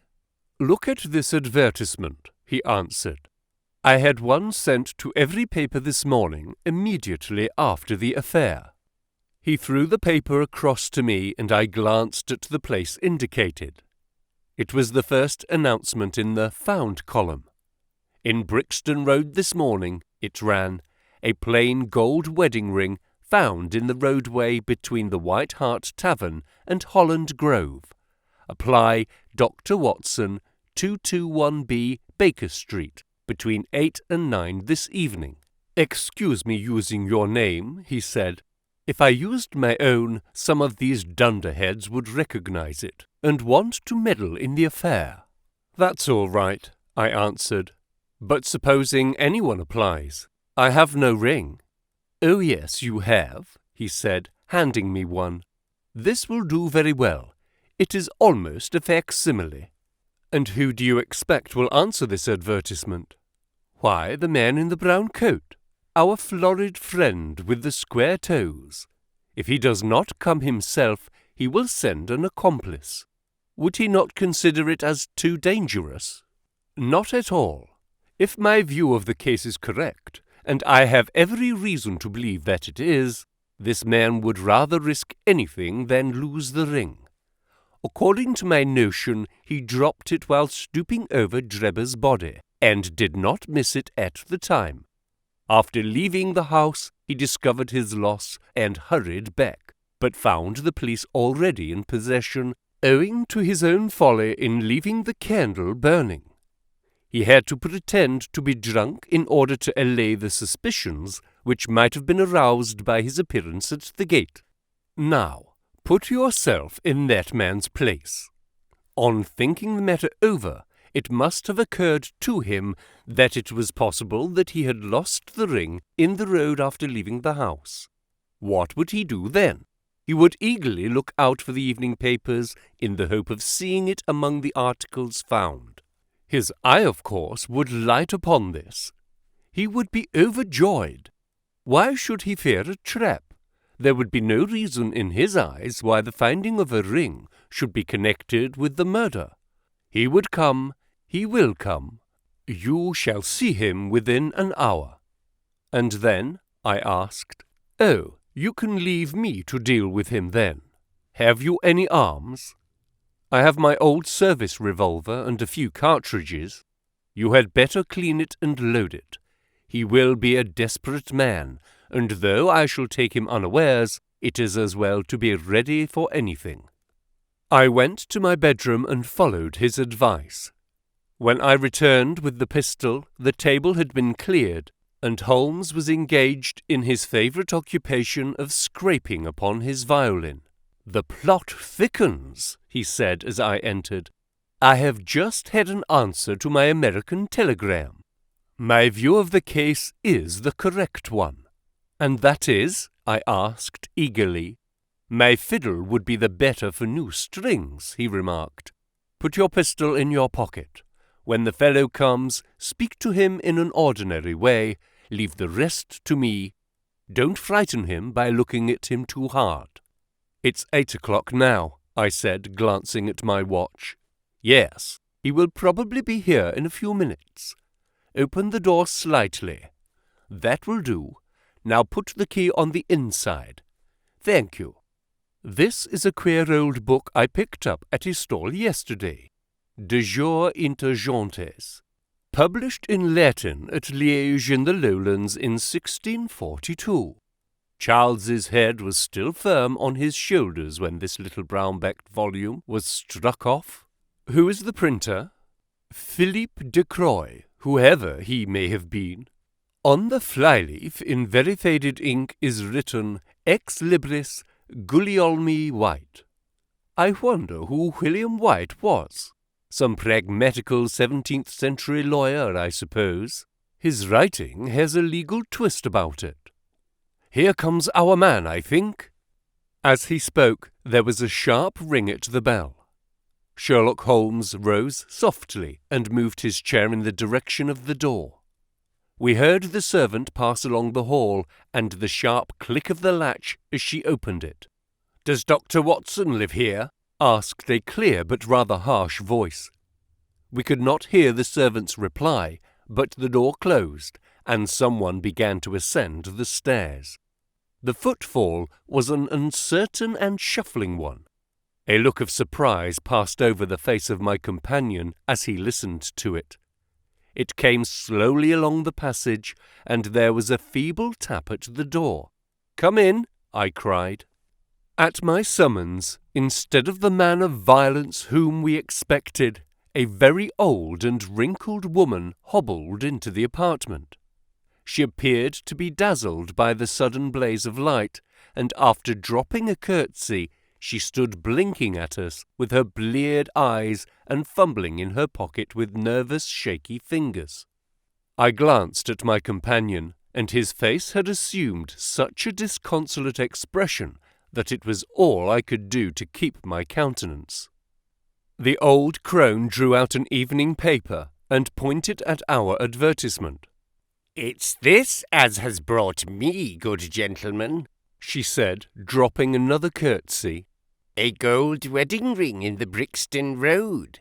It belongs to my girl Sally, as was married only this time 12-month, which her husband is steward aboard a Union boat, and what he'd say if he'd come home and found her without her ring is more than I can think. He's being short enough at the best of times, but especially when he has the drink. If it please you, she went to the circus last night along with—" "Is that her ring?" I asked. "The Lord be thanked," cried the old woman. "Sally will be a glad woman this night. That's the ring." "And what may your address be?" I inquired, taking up a pencil. 13 Duncan Street, Houndsditch. A weary way from here." "The Brixton Road does not lie between any circus and Houndsditch," said Sherlock Holmes sharply. The old woman faced round and looked keenly at him from her little red-rimmed eyes. "The gentleman asked me for my address," she said. "Sally lives in lodgings at 3 Mayfield Place, Peckham." "And your name is—" "My name is Sawyer. Hers is Dennis, which Tom Dennis married her, and a smart, clean lad too, as long as he's at sea, and no steward in the company more thought of. But when on shore, what with the women, and what with liquor shops—" "Here is your ring, Mrs. Sawyer," I interrupted, in obedience to a sign from my companion. "It clearly belongs to your daughter, and I am glad to be able to restore it to the rightful owner." With many mumbled blessings and protestations of gratitude, the old crone packed it away in her pocket and shuffled off down the stairs. Sherlock Holmes sprang to his feet the moment that she was gone and rushed into his room. He returned in a few seconds, enveloped in an ulster and a cravat. "I will follow her," he said hurriedly. "She must be an accomplice, and will lead me to him. Wait up for me." The hall door had hardly slammed behind our visitor before Holmes had descended the stair. Looking through the window, I could see her walking feebly along the other side, while her pursuer dogged her some little distance behind. Either his whole theory is incorrect, I thought to myself, or else he will be led now to the heart of the mystery. There was no need for him to ask me to wait up for him, for I felt that sleep was impossible until I heard the result of his adventure. It was close upon 9 when he set out. I had no idea how long he might be, but I sat stolidly puffing at my pipe and skipping over the pages of Henri Merger's Vie de Bohème. 10 o'clock passed, and I heard the footsteps of the maid as they pattered off to bed. 11, and the more stately tread of the landlady passed my door, bound for the same destination. It was close upon 12 before I heard the sharp sound of his latchkey. The instant he entered, I saw by his face that he had not been successful. Amusement and chagrin seemed to be struggling for the mastery until the former suddenly carried the day. and he burst into a hearty laugh. "Oh, I wouldn't have the Scotland Yarders know it for the world," he cried, dropping into his chair. "I have chaffed them so much that they would never let me hear the end of it. I can afford to laugh, because I know that I will be even with them in the long run." "What is it, then?" I asked. "Oh, I don't mind telling a story against myself. That creature had gone a little way when she began to limp and show every sign of being footsore. Presently she came to a halt and hailed a four-wheeler which was passing. I managed to be close to her so as to hear the address, but I need not have been so anxious, for she sang it out loud enough to be heard at the other side of the street. 'Drive to 13 Duncan Street, Houndsditch,' she cried. This begins to look genuine, I thought, and having seen her safely inside, I perched myself behind. That's an art which every detective should be an expert at. Well, away we rattled, and never drew rein until we reached the street in question. I hopped off before we came to the door, and strolled down the street in an easy, lounging way. I saw the cab pull up. The driver jumped down, and I saw him open the door and stand expectantly. Nothing came out, though. When I reached him, he was groping about frantically in the empty cab, and giving vent to the finest assorted collection of oaths that ever I listened to. There was no sign or trace of his passenger, and I fear it will be some time before he gets his fare. On inquiring at number 13, we found that the house belonged to a respectable paper-hanger named Keswick, and that no one of the name either of Sawyer or Dennis had ever been heard of there. "You don't mean to say," I cried in amazement, that tottering, feeble old woman was able to get out of the cab while it was in motion without either of you or the driver seeing her?" "Old woman be damned," said Sherlock Holmes sharply. "We were the old woman to be so taken in. It must have been a young man, and an active one too, besides being an incomparable actor. The get-up was inimitable. He saw that he was followed, no doubt, and used this means of giving me the slip. It shows that the man we are after is not as lonely as I imagined he was, but has friends who are ready to risk something for him. Now, Doctor, you are looking done up. Take my advice and turn in." I was certainly feeling very weary, so I obeyed his injunction. I left Holmes seated in front of the smouldering fire, and long into the watches of the night I heard the low, melancholy wailings of his violin, and knew that he was still pondering over the strange problem which he had set himself to unravel.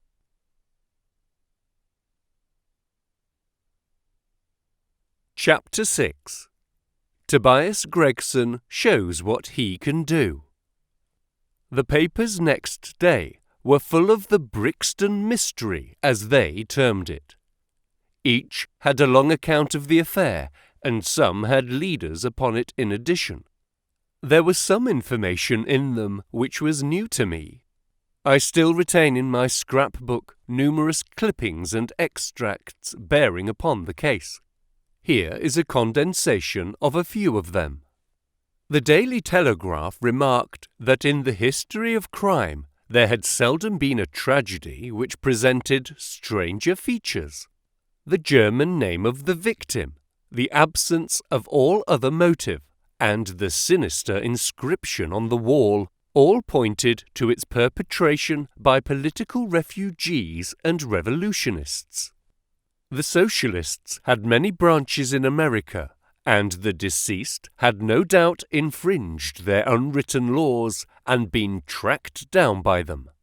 After alluding airily to the Wemgericht, Aqua Tofana, Carbonari, the Marchioness de Brinvilliers, the Darwinian theory, the principles of Malthus, and the Ratcliffe Highway murders, The article concluded by admonishing the government and advocating a closer watch over foreigners in England. The Standard commented upon the fact that lawless outrages of the sort usually occurred under a liberal administration.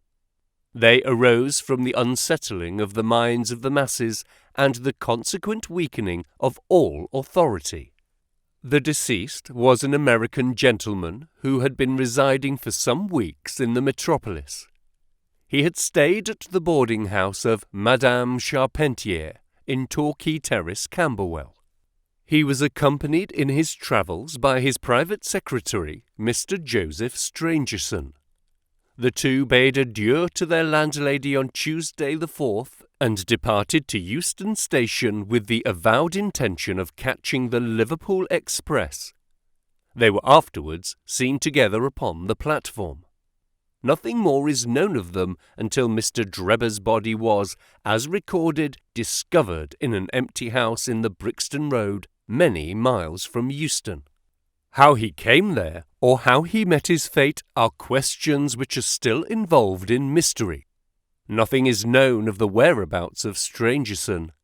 We are glad to learn that Mr. Lestrade and Mr. Gregson of Scotland Yard are both engaged upon the case, and it is confidently anticipated that these well-known officers will speedily throw light upon the matter. The Daily News observed that there was no doubt as to the crime being a political one. The despotism and hatred of liberalism which animated the continental governments had had the effect of driving to our shores a number of men who might have made excellent citizens were they not soured by the recollection of all that they had undergone. Among these men there was a stringent code of honour, any infringement of which was punished by death. Every effort should be made to find the secretary, Stangerson, and to ascertain some particulars of the habits of the deceased. A great step had been gained by the discovery of the address of the house at which he had boarded, a result which was entirely due to the acuteness and energy of Mr. Gregson of Scotland Yard. Sherlock Holmes and I read these notices over together at breakfast, and they appeared to afford him considerable amusement. I told you whatever happened, Lestrade and Gregson would be sure to score. That depends on how it turns out. Oh, bless you, it doesn't matter in the least. If the man is caught, it will be on account of their exertions. If he escapes, it will be in spite of their exertions. It's heads I win, and tails you lose. Whatever they do, they will have followers. Un sot trouve toujours un plus sot qui l'admire. What on earth is this? I cried, for at this moment there came the pattering of many steps in the hall and on the stairs, accompanied by audible expressions of disgust upon the part of our landlady. It's the Baker Street division of the detective police force, said my companion gravely, and as he spoke, there rushed into the room half a dozen of the dirtiest and most ragged street Arabs that ever I clapped eyes on. "Tention!" cried Holmes in a sharp tone, and the 6 dirty little scoundrels stood in a line like so many disreputable statuettes. In future you shall send up Wiggins alone to report, and the rest of you must wait in the street. Have you found it, Wiggins? No, sir, we ain't, said one of the youths. I hardly expected you would. You must keep on until you do. Here are your wages. He handed each of them a shilling. Now off you go, and come back with a better report next time. He waved his hand, and they scampered away downstairs like so many rats, and we heard their shrill voices next moment in the street. There's more work to be got out of one of those little beggars than out of a dozen of the force, Holmes remarked. The mere sight of an official-looking person seals men's lips. These youngsters, however, go everywhere and hear everything.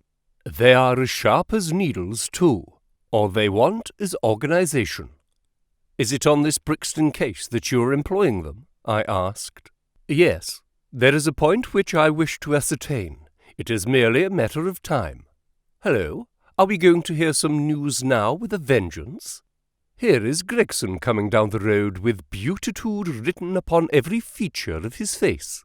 Bound for us, I know. Yes, he is stopping. There he is.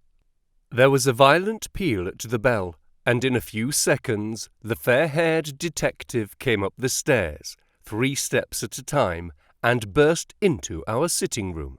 "My dear fellow," he cried, wringing Holmes's unresponsive hand, "congratulate me. I have made the whole thing as clear as day." A shade of anxiety seemed to cross my companion's expressive face. "Do you mean that you are on the right track?" he asked. "The right track? Why, sir, we have the man under lock and key." "And his name is?" "Arthur Charpentier, Sub-Lieutenant in Her Majesty's Navy," cried Gregson pompously, rubbing his fat hands and inflating his chest. Sherlock Holmes gave a sigh of relief and relaxed into a smile. "Take a seat and try one of these cigars," he said. "We are anxious to know how you managed it. Will you have some whiskey and water?" "I don't mind if I do," the detective answered. "The tremendous exertions which I have gone through during the last day or two have worn me out. Not so much bodily exertion, you understand, as the strain upon the mind. You will appreciate that, Mr. Sherlock Holmes, for we are both brain workers." "You do me too much honour," said Holmes gravely. "Let us hear how you arrived at this most gratifying result." The detective seated himself in the armchair and puffed complacently at his cigar. Then suddenly he slapped his thigh in a paroxysm of amusement. "The fun of it is," he cried, that fool Lestrade, who thinks himself so smart, has gone off upon the wrong track altogether. He is after the Secretary Strangerson, who had no more to do with the crime than the babe unborn. I have no doubt that he has caught him by this time." The idea tickled Gregson so much that he laughed until he choked. "And how did you get your clue?" "Ah, I'll tell you all about it, of course, Dr. Watson. This is strictly between ourselves. The first difficulty which we had to contend with was the finding of this American's antecedents. Some people would have waited until their advertisements were answered, or until parties came forward and volunteered information. That is not Tobias Gregson's way of going to work. You remember the hat beside the dead man?" "Yes," said Holmes. "By John Underwood and Sons, 129 Camberwell Road." Gregson looked quite crestfallen. "I had no idea that you noticed that," he said. "Have you been there?" "No." "Ha!" cried Gregson in a relieved voice. "You should never neglect a chance, however small it may seem." "To a great mind nothing is little," remarked Holmes sententiously. "Well, I went to Underwood and asked him if he had sold a hat of that size and description. He looked over his books and came on it at once. He had sent the hat to a Mr. Drebber, residing at Charpentier's boarding establishment, Torquay Terrace. Thus I got at his address." "Smart, very smart," murmured Sherlock Holmes. "I next called upon Madame Charpentier," continued the detective. "I found her very pale and distressed. Her daughter was in the room too. An uncommonly fine girl she is too. She was looking red about the eyes, and her lips trembled as I spoke to her. That didn't escape my notice. I began to smell a rat. You know the feeling, Mr. Sherlock Holmes, when you come upon the right scent, a kind of thrill in your nerves. Have you heard of the mysterious death of your late boarder, Mr. Enoch J. Drebber of Cleveland?" I asked. The mother nodded. She didn't seem able to get a word out. The daughter burst into tears. I felt more than ever that these people knew something of the matter. "At what o'clock did Mr. Drebber leave your house for the train?" I asked. "At 8 o'clock," she said, gulping in her throat to keep down her agitation. "His secretary, Mr. Strangerson, said that there were 2 trains, one at 9:15 and one at 11. He was to catch the first." "And was that the last which you saw of him?" A terrible change came over the woman's face as I asked the question. Her features turned perfectly livid. It was some seconds before she could get out the single word, "Yes," and when it did come, it was in a husky, unnatural tone. There was silence for a moment, and then the daughter spoke in a calm, clear voice. "No good can ever come of falsehood, mother," she said. "Let us be frank with this gentleman. We did see Mr. Drebber again." "God forgive you!" cried Madame Charpentier, throwing up her hands and sinking back in her chair. "You have murdered your brother." "Arthur would rather that we spoke the truth," the girl answered firmly. "You had best tell me all about it now," I said. "Half-confidences are worse than none. Besides, you do not know how much we know of it." "On your head be it, Alice," cried her mother, and then, turning to me, "I will tell you all, sir. Do not imagine that my agitation on behalf of my son arises from any fear lest he should have had a hand in this terrible affair. He is utterly innocent of it. My dread is, however, that in your eyes and in the eyes of others he may appear to be compromised. That, however, is surely impossible. His high character, his profession, his antecedents would all forbid it." "Your best way is to make a clean breast of the facts," I answered. "Depend upon it, if your son is innocent, he will have none the worse." "Perhaps, Alice, you had better leave us together." And her daughter withdrew. "Now, sir," she continued, "I had no intention of telling you all this, but since my poor daughter has disclosed it, I have no alternative. Having once decided to speak, I will tell you all without omitting any particular." "It is your wisest course," said I. "Mr. Drebber has been with us nearly 3 weeks. He and his secretary, Mr. Strangerson, have been travelling on the continent. I noticed a Copenhagen label upon each of their trunks, showing that that had been their last stopping place. Strangerson was a quiet, reserved man, but his employer, I am sorry to say, was far otherwise. He was coarse in his habits and brutish in his ways. The very night of his arrival, he became very much the worse for drink, and, indeed, after 12 o'clock in the day he could hardly ever be said to be sober. His manners towards the maidservants were disgustingly free and familiar. Worst of all, he speedily assumed the same attitude towards my daughter Alice, and spoke to her more than once in a way which, fortunately, she is too innocent to understand.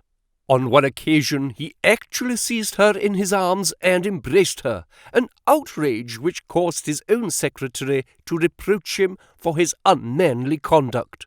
"But why did you stand all this?" I asked. "I suppose that you can get rid of your boarders when you wish." Mrs. Charpentier blushed at my pertinent question. "Would to God that I had given him notice on the very day that he came," she said. But it was a sore temptation. They were paying £1 each day, £14 a week, and this is the slack season. I am a widow, and my boy in the Navy has cost me much. I grudged to lose the money. I acted for the best. This last was too much, however, and I gave him notice to leave on account of it. That was the reason of his going." "Well?" "My heart grew light when I saw him drive away. My son is on leave just now, but I did not tell him anything of all this, for his temper is violent, and he is passionately fond of his sister. When I closed the door behind them, a load seemed to be lifted from my mind. Alas, In less than an hour there was a ring at the bell, and I learned that Mr. Drebber had returned. He was much excited, and evidently the worse for drink, for he forced his way into the room where I was sitting with my daughter, and made some incoherent remark about having missed his train. He then turned to Alice, and before my very face proposed to her that she should fly with him. "You are of age," he said, "and there is no law to stop you. I have money enough and to spare. Never mind the old girl here, but come along with me now straight away. You shall live like a princess." Poor Alice was so frightened that she shrunk away from him, but he caught her by the wrist and endeavoured to draw her towards the door. I screamed, and at that moment my son Arthur came into the room. What happened then, I do not know. I heard oaths and the confused sounds of a scuffle. I was too terrified to raise my head. When I did look up, I saw Arthur standing in the doorway laughing, with a stick in his hand. "I don't think that fine fellow will trouble us again," he said. "I will just go after him and see what he does with himself." With those words he took his hat and started off down the street. The next morning we heard of Mr. Drebber's mysterious death. This statement came from Mrs. Charpentier's lips with many gasps and pauses. At times she spoke so low that I could hardly catch the words. I made shorthand notes of all that she said, however, so that there should be no possibility of a mistake. "It's quite exciting," said Sherlock Holmes with a yawn. "What happened next?" "When Mrs. Charpentier paused," the detective continued, "I saw that the whole case hung upon one point. Fixing her with my eye in the way which I always found effective with women, I asked her at what hour her son returned. 'I do not know,' she answered. 'Not know?' 'No. He has a latch key, and he lets himself in.' 'After you went to bed?' 'Yes.' 'When did you go to bed?' 'About 11. So your son was gone at least 2 hours?' 'Yes.' 'Possibly 4 or 5? "'Yes.' 'What was he doing during that time?' 'I do not know,' she answered, turning white to her very lips. Of course, after that there was nothing more to be done. I found out where Lieutenant Charpentier was, took 2 officers with me, and arrested him. When I touched him on the shoulder and warned him to come quietly with us, he answered us as bold as brass. 'I suppose you are arresting me for being concerned in the death of that scoundrel Drebber,' he said. We had said nothing to him about it, so that his alluding to it had a most suspicious aspect." "Very," said Holmes. "He still carried the heavy stick with which the mother described him as having with him when he followed Drebber. It was a stout oak cudgel. What is your theory, then?" "Well, my theory is that he followed Drebber as far as the Brixton Road, where there a fresh altercation arose between them, in the course of which Drebber received a blow from the stick, in the pit of the stomach perhaps, which killed him without leaving any mark. The night was so wet that no one was about, so Charpentier dragged the body of his victim into the empty house. As to the candle, and the blood, and the writing on the wall, and the ring, they may all be so many tricks to throw the police on to the wrong scent." "Well done," said Holmes in an encouraging voice. "Really, Gregson, you are getting along. We shall make something of you yet." "I flatter myself that I have managed it rather neatly," the detective answered proudly. "The young man volunteered a statement in which he said that after following Drebber some time, the latter perceived him and took a cab in order to get away from him. On his way home he met an old shipmate and took a long walk with him. On being asked where this old shipmate lived, he was unable to give me any satisfactory reply. I think the whole case fits together uncommonly well. What amuses me is to think of Lestrade, who has started off upon the wrong scent. I'm afraid he won't make much of—" Why, by Jove, here's the very man himself." It was indeed Lestrade, who had ascended the stairs while we were talking, and who now entered the room. The assurance and jauntiness which generally marked his demeanour and dress were, however, wanting. His face was disturbed and troubled, while his clothes were disarranged and untidy. He had evidently come with the intention of consulting with Sherlock Holmes, for on perceiving his colleague, he appeared to be embarrassed and put out. He stood in the centre of the room, fumbling nervously with his hat and uncertain what to do. "This is a most extraordinary case," he said at last. "A most incomprehensible affair." "Ah, you find it so, Mr. Lestrade?" cried Gregson triumphantly. "I thought you had come to that conclusion. Have you managed to find the secretary, Mr. Joseph Stangerson?" "The secretary, Mr. Joseph Stangerson," said Lestrade gravely, "was murdered at Halliday's private hotel about 6 o'clock this morning."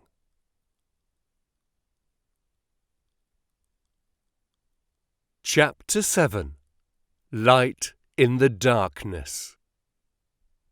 The intelligence with which Lestrade greeted us was so momentous and so unexpected that we were all three fairly dumbfounded. Gregson sprang out of his chair and upset the remainder of his whisky and water. I stared in silence at Sherlock Holmes, whose lips were compressed and his brows drawn down over his eyes. "Stangerson too?" he muttered. "The plot thickens." "It was quite thick enough before," grumbled Lestrade, taking a chair. "I seemed to have dropped into a sort of council of war." Are you sure of this piece of intelligence?" stammered Gregson. "I have just come from his room," said Lestrade. "I was the first to discover what had occurred." "We have been hearing Gregson's view of the matter," Holmes observed. "Would you mind letting us know what you have seen and done?" "I have no objection," Lestrade answered, seating himself. "I freely confess that I was of the opinion that Stangerson was concerned in the death of Drebber.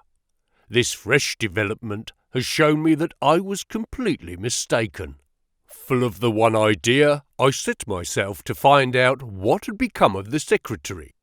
They had been seen together at Euston Station about 8:30 on the evening of the 3rd. At 2 in the morning, Drebber had been found in the Brixton Road. The question which confronted me was to find out how Stangerson had been employed between 8:30 and the time of the crime, and what had become of him afterwards. I telegraphed to Liverpool, giving a description of the man and warning them to keep a watch upon the American boats. I then set to work calling upon all the hotels and lodging-houses in the vicinity of Euston. You see, I argued that if Drebber and his companion had become separated, the natural course for the latter would be to put up somewhere in the vicinity for the night, and then hang about the station again next morning. "They would be likely to agree on some meeting place beforehand," remarked Holmes. "So it proved. I spent the whole of yesterday evening in making inquiries entirely without avail. This morning I began very early, and at 8 o'clock I reached Halliday's private hotel in Little George Street. On my inquiry as to whether a Mr. Stangerson was living there, they at once answered me in the affirmative. 'No doubt you are the gentleman whom he was expecting,' they said. 'He has been waiting for a gentleman for 2 days.' 'Where is he now?' I asked. 'He is upstairs in bed. He wished to be called at 9. 'I will go up and see him at once,' I said. It seemed to me that my sudden appearance might shake his nerves and lead him to say something unguarded. The boots volunteered to show me the room. It was on the 2nd floor, and there was a small corridor leading up to it. The boots pointed out the door to me and was about to go downstairs again when I saw something that made me feel sickish, in spite of my 20 years' experience. From under the door there curled a little red ribbon of blood, which had meandered across the passage and formed a little pool along the skirting at the other side. I gave a cry, which brought the boots back. He nearly fainted when he saw it. The door was locked on the inside, but we put our shoulders to it and knocked it in. The window of the room was open, and beside the window, all huddled up, lay the body of a man in his night-dress. He was quite dead, and had been for some time, for his limbs were rigid and cold. When we turned him over, the boots recognized him at once as being the same gentleman who had engaged the room under the name of Joseph Stangerson. The cause of death was a deep stab in the left side, which must have penetrated the heart. And now comes the strangest part of the affair. What do you suppose was above the murdered man? I felt a creeping of the flesh, and a presentiment of coming horror, even before Sherlock Holmes answered. The word rage, written in letters of blood, he said. That was it, said Lestrade, in an awe-struck voice, and we were all silent for a while. There was something so methodical and so incomprehensible about the deeds of this unknown assassin that it imparted a fresh ghastliness to his crimes. My nerves, which were steady enough on the field of battle, tingled as I thought of it. The man was seen, continued Lestrade. A milk boy passing on his way to the dairy happened to walk down the lane which leads from the mews at the back of the hotel. He noticed that a ladder, which usually lay there, was raised against one of the windows of the second floor, which was wide open. After passing, he looked back and saw a man descend the ladder. He came down so quietly and openly that the boy imagined him to be some carpenter or joiner at work in the hotel. He took no particular notice of him, beyond thinking in his own mind that it was early for him to be at work. He has an impression that the man was tall, had a reddish face, and was dressed in a long brownish coat. He must have stayed in the room some little time after the murder, for we found blood-stained water in the basin where he'd washed his hands, and marks on the sheets where he had desperately wiped his knife. I glanced at Holmes on hearing the description of the murderer, which tallied so exactly with his own. There was, however, no trace of exultation or satisfaction upon his face. "Did you find nothing in the room which could furnish a clue to the murderer?" he asked. "Nothing. Stangerson had Drebber's purse in his pocket, but it seems that this was usual, as he did all the paying. There was £80 in it, but nothing had been taken.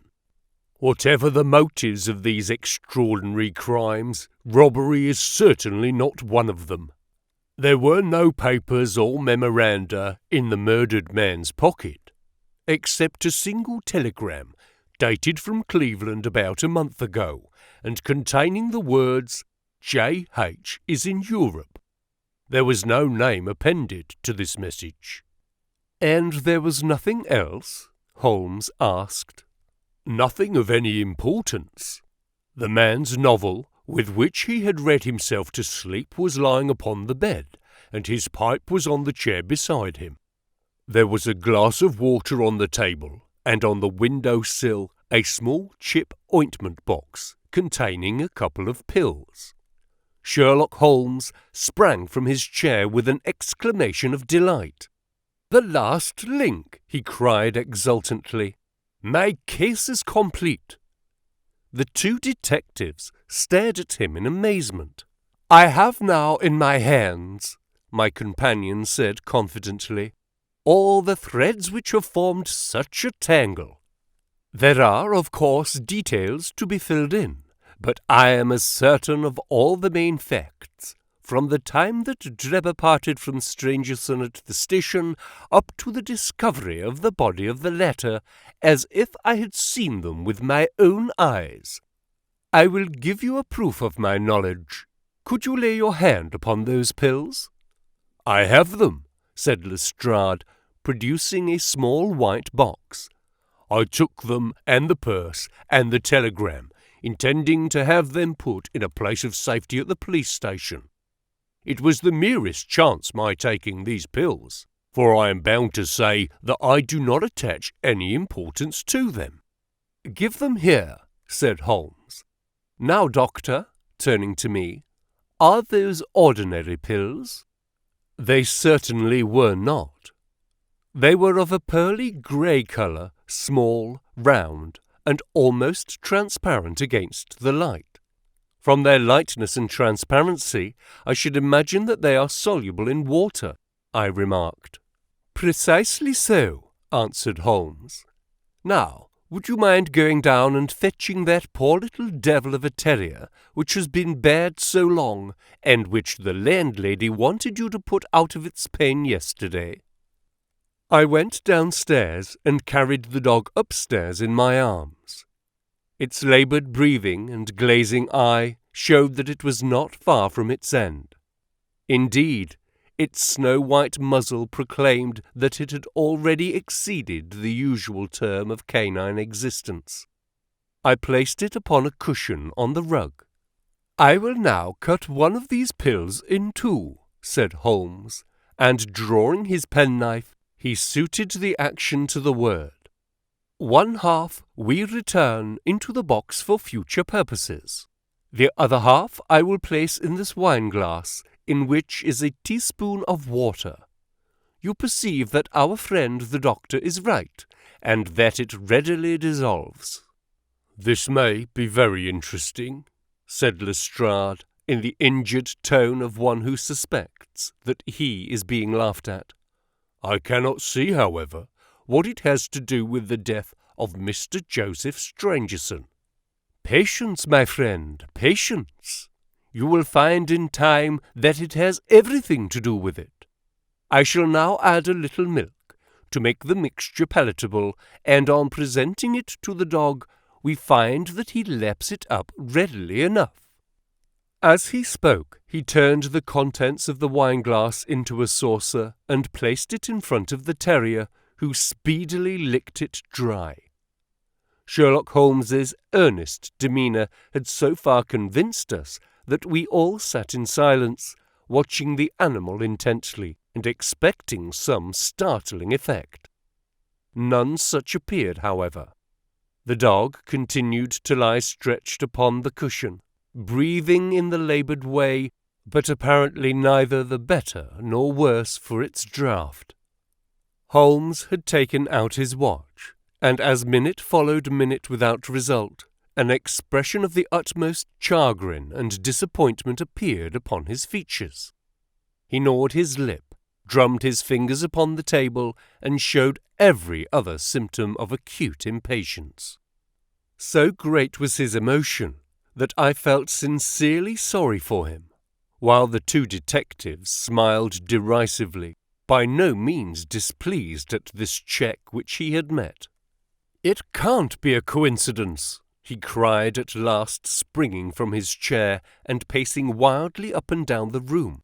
"It is impossible that it should be a mere coincidence. The very pills which I suspected in the case of Drebber are actually found after the death of Strangerson. And yet they are inert. What can it mean? Surely my whole chain of reasoning could not have been false. It is impossible. And yet this wretched dog is none the worse. Ah! I have it! I have it!" With a perfect shriek of delight, he rushed to the box, cut the other pill in two, dissolved it, added milk, and presented it to the terrier. The unfortunate creature's tongue seemed hardly to have been moistened in, before it gave a convulsive shiver in every limb, and lay as rigid and lifeless as if it had been struck by lightning. Sherlock Holmes drew a long breath and wiped the perspiration from his forehead. "I should have more faith," he said. "I ought to know by this time that when a fact appears to be opposed to a long train of deductions, it invariably proves to be capable of bearing some other interpretation. Of the 2 pills in the box, one was of the most deadly poison, and the other was entirely harmless. I ought to have known that before ever I saw the box at all." This last statement appeared to me to be so startling that I could hardly believe that he was in his sober senses. There was the dead dog, however, to prove that his conjecture had been correct. It seemed to me that the mists in my own mind were gradually clearing away, and I began to have a dim, vague perception of the truth. "All this seems strange to you," continued Holmes, "because you failed at the beginning of the inquiry to grasp the importance of the single real clue which was presented to you. I had the good fortune to seize upon that, and everything which has occurred since then has served to confirm my original supposition, and indeed was the logical sequence of it. Hence, things which have perplexed you and made the case more obscure have served to enlighten me and to strengthen my conclusions. It is a mistake to confound strangeness with mystery. The most commonplace crime is often the most mysterious, because it presents no new or special features from which deductions may be drawn.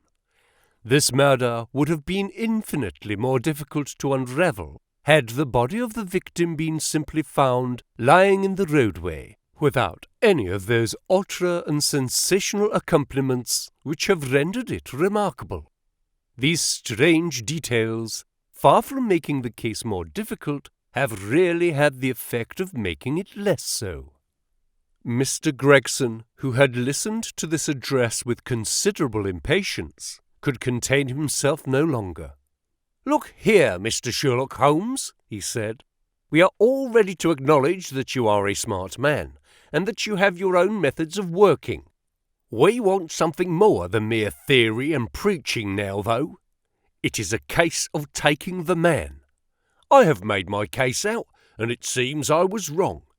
Young Charpentier could not have engaged in this second affair. Lestrade went after his man Strangerson, and it appears that he was wrong too. You have thrown out hints here and hints there, and seem to know more than we do. But the time has come when we feel that we have the right to ask you straight, how much do you know of the business? Can you name the man who did it?" "I cannot help feeling that Gregson is right, sir," remarked Lestrade. "We have both tried, and we have both failed. You have remarked more than once since I have been in the room that you had all the evidence which you require. Surely you will not withhold it any longer?" "Any delay in arresting the assassin," I observed, "might give him time to perpetrate some fresh atrocity." Thus, pressed by all, Holmes showed signs of irresolution. He continued to walk up and down the room with his head sunk on his chest and his brows drawn down, as was his habit when lost in thought. "There will be no more murders," he said at last, stopping abruptly and facing us. "You can put that consideration out of the question. You have asked me if I know the name of the assassin. I do. The mere knowing of his name is a small thing, however, compared with the power of laying our hands upon him. This I expect very shortly to do. I have good hopes of managing it through my own arrangements, but it is a thing which needs delicate handling, for we have a shrewd and desperate man to deal with, who is supported, as I have had occasion to prove, by another who is as clever as himself. As long as this man has no idea that anyone can have a clue, there is some chance of securing him. But if he had the slightest suspicion, he would change his name and vanish in an instant among the 4 million inhabitants of this great city.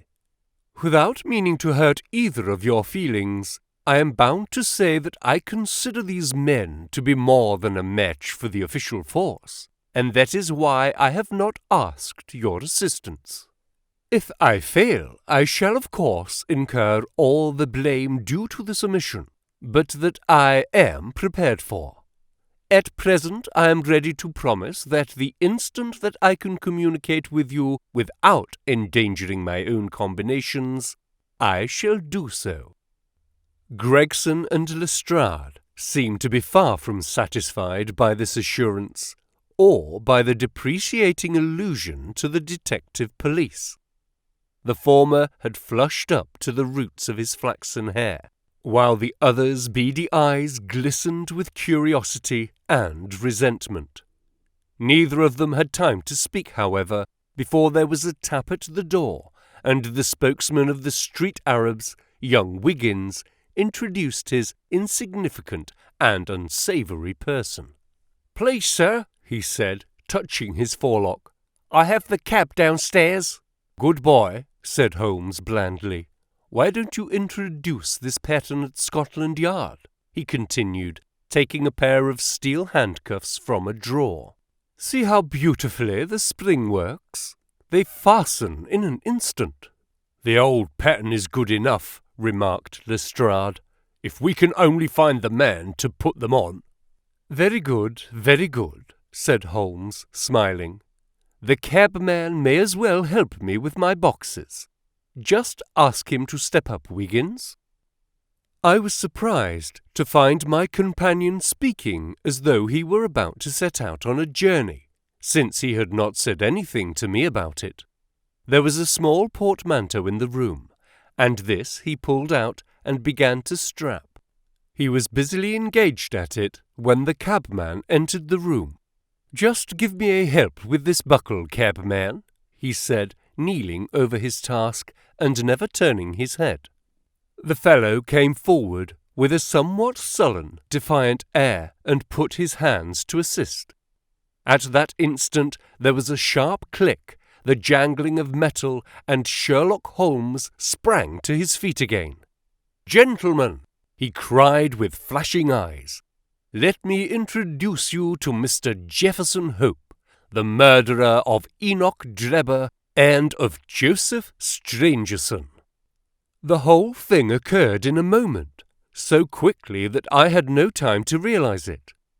I have a vivid recollection of that instant, of Holmes's triumphant expression and the ring of his voice, of the cabman's dazed, savage face as he glared at the glittering handcuffs which had appeared as if by magic upon his wrists. For a second or two we might have been a group of statues. Then, with an inarticulate roar of fury, the prisoner wrenched himself free from Holmes's grasp and hurled himself through the window. Woodwork and glass gave way before him, but before he got quite through, Gregson, Lestrade, and Holmes sprang upon him like so many staghounds. He was dragged back into the room, and then commenced a terrific conflict. So powerful and so fierce was he that the four of us were shaken off again and again. He appeared to have the convulsive strength of a man in an epileptic fit. His face and hands were terribly mangled by his passage through the glass, but loss of blood had no effect in diminishing his resistance. It was not until Lestrade succeeded in getting his hand inside his neckcloth and half strangling him that we made him realize that his struggles were of no avail, and even then we felt no security until we had pinioned his feet as well as his hands. That done, we rose to our feet, breathless and panting. "We have his cab," said Sherlock Holmes. "It will serve to take him to Scotland Yard. And now, gentlemen," he continued, with a pleasant smile, "we have reached the end of our little mystery. You are very welcome to put any questions that you like to me now, and there is no danger that I will refuse to answer them."